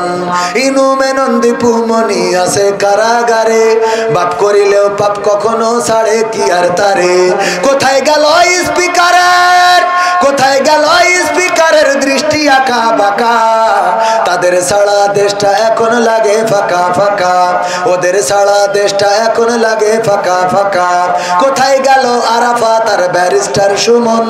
কথা বলার সময় তারা করে নিয়োজন। মুরগি কবির খাইছে ধরা, জাফর কোথায় আছে? গোপনে কি সেও গেল মোদি দাদুর কাছে? কোথায় গেল এ সালামের, কোথায় গেল এ সালামের কাড়ি কাড়ি টাকা? তাদের ছাড়া দেশটা এখন লাগে ফাঁকা ফাঁকা, ওদের ছাড়া দেশটা এখন লাগে ফাঁকা ফাঁকা। এমপিরা সব কোথায় গেল? মন্ত্রীরা সব কোথায় গেল? কোথায় কাদের কাকা? তাদের ছাড়া দেশটা এখন লাগে ফাঁকা। লাগে না? লাগে না? ফাঁকা ফাঁকা লাগে, কারণ তারা আগে আমাদের বিনোদন দিত, বিভিন্ন কথা বলতো। এখন আর সেই কথাগুলো শোনা হয় না। আগে বলতো কেমন করে কুমড়ো দিয়ে বেগুনি বানানো যায়, কেমন করে কাঁচামরিচ শুকিয়ে রাখা যায়, কেমন করে পেঁয়াজ ছাড়া রান্না করা যায়, কেমন করে কাঁঠাল দিয়ে বার্গার বানানো যায়, কেমন করে গোশতের অভাব কাঁঠাল দিয়ে পূরণ করা লাগে। তারপরে আবার বলতো এই মোবাইল কে দিয়েছে, ঠিক না বেঠে? এইগুলো কি এখন শোনা যায়? না, শোনা যায় না। অথচ চায়ের দোকানে দেখা যায় অনেকে বলে আবার দেখা হবে, খেলা হবে। এত বড় বড় মালদার পার্টি, তারা সংসার ধরে পালিয়ে গেল, আর 3 টাকার বিড়িখোর দোকানে বসে বলে আবার দেখা হবে, ঠিক না বেঠে? তোর মাথায় তো লজ্জা হবে না? আগেই বললাম লজ্জা হবে, লজ্জা হবে না। ওগো আমার ভাইয়েরা, এই জন্য একটু লজ্জা করার দরকার। আর এখনো যারা বলে আগেই তো ভালো ছিলাম, ওদের ডাক্তারের কাছে নিয়ে গেলি দেখবেন হৃদয়ের মধ্যে টকাস টকাস করে না, খালি আপা আপা করে। কি করে? আপা আপা আপা আপা আপা করে, ঠিক না বেঠিক? পর্দার অন্তরালে মা বোনেরা আমার, আপনাদেরও কিছু দায়িত্ব আছে। স্বামীর সাথে খারাপ আচরণ করা যাবে, স্বামীর সাথে খারাপ আচরণ করা যাবে না, সন্তানের সামনে গালমন্দ করা যাবে না, গীবত করা যাবে না, পরনিন্দা করা যাবে না, পরচর্চা করা যাবে না। আমার মা বোনেরা, সন্তানদেরকে আপনি যেমন করে গড়ে তুলবেন, ওরা মাটির মতো, ওরা কাদার মতো, ওরাও তেমন হয়ে গড়ে উঠবে। আপনি যদি মানুষের গীবত করেন, গালমন্দ করেন, সিরিয়াল দেখেন, টিভি দেখেন, নামাজ না পড়েন, কোরআন না পড়েন, হাদিস না পড়েন, ইসলামী সাহিত্য না পড়েন, তাইলে ওই সন্তানও শয়তান হয়ে বেড়ে উঠবে। পরবর্তীতে এই সন্তান বড় হওয়ার পরে আপনাকে বৃদ্ধাশ্রমে রাখবে, আপনার ওষুধ কিনে দেবে না, আপনার খোঁজ খবর নেবে না, এমনকি দুনিয়ার পরে কষ্ট তো দেবে দেবে দেবে, আর পরকালে জাহান্নামে যাওয়ার কারণ হয়ে যাবে, ঠিক না বেঠে? এই জন্য সন্তানদেরকে মানুষ করার জন্য আপনারা নিজেদেরকে পরিবর্তন করবেন, নিজেদের চরিত্র, নিজেদের ব্যবহার, আচার আচরণ পরিবর্তন করবেন। স্বামীর সাথে খারাপ আচরণ করবেন না, কারণ মেয়েটা শেখে। আপনি যদি স্বামীর সাথে খারাপ আচরণ করেন, ওই মেয়েটাও শেখে কেমন আচরণ করতে হবে। আপনি যদি স্বামীর বাইরে কারোর সাথে কথা বলেন, ওই মেয়েটাও শেখে স্বামীর বাইরেও কথা বলা যায়। যদি মেয়ের চাচাদের সাথে কথা বলেন গো, তাইলে এই মেয়েও বিয়ের পরে তার অন্য এই জাতীয় যারা আছে তাদের সাথে কথা বলবে। আমার মা বোনেরা বলছে হুজুর গো, আমাদের কথা বলেন, সামনে যারা বসে আছে ওরা কি ফেরেশতা নাকি? ওরাও তো সেই একই কাজ করে। যদি আপনারা বিড়িখোর হন, আপনার সন্তান ডাইলখোর হবে, ঠিক না বেঠে? বিড়িখোর হইলে ডাইলখোর হবে। আপনি যদি গালাগালি দেন, ও আর এর থেকে বেশি কিছু করবে। আপনি যা লাঠি দিয়ে মারেন, ও তার ছুরি দিয়ে কোপাবে। সুতরাং আমাদের সবার পরিবর্তন দরকার।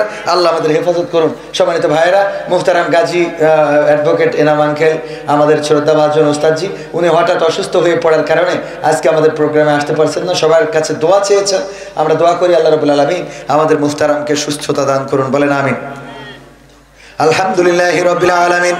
ربنا ظلمنا أنفسنا وإن لم تغفر لنا وترحمنا لنكونن من الخاسرين ربنا آتنا في الدنيا حسنة وفي الآخرة حسنة وقنا عذاب النار ওগো আল্লাহ, তোমার বান্দাদের নিয়ে দোকানে শূন্য হাত তুলে দিয়েছি। আল্লাহ, তুমি চেয়ে দেখো এই রাতের অন্ধকারে, গভীর রাতে, শীতের মধ্যেও তোমার বান্দারা এখনো বসে আছে।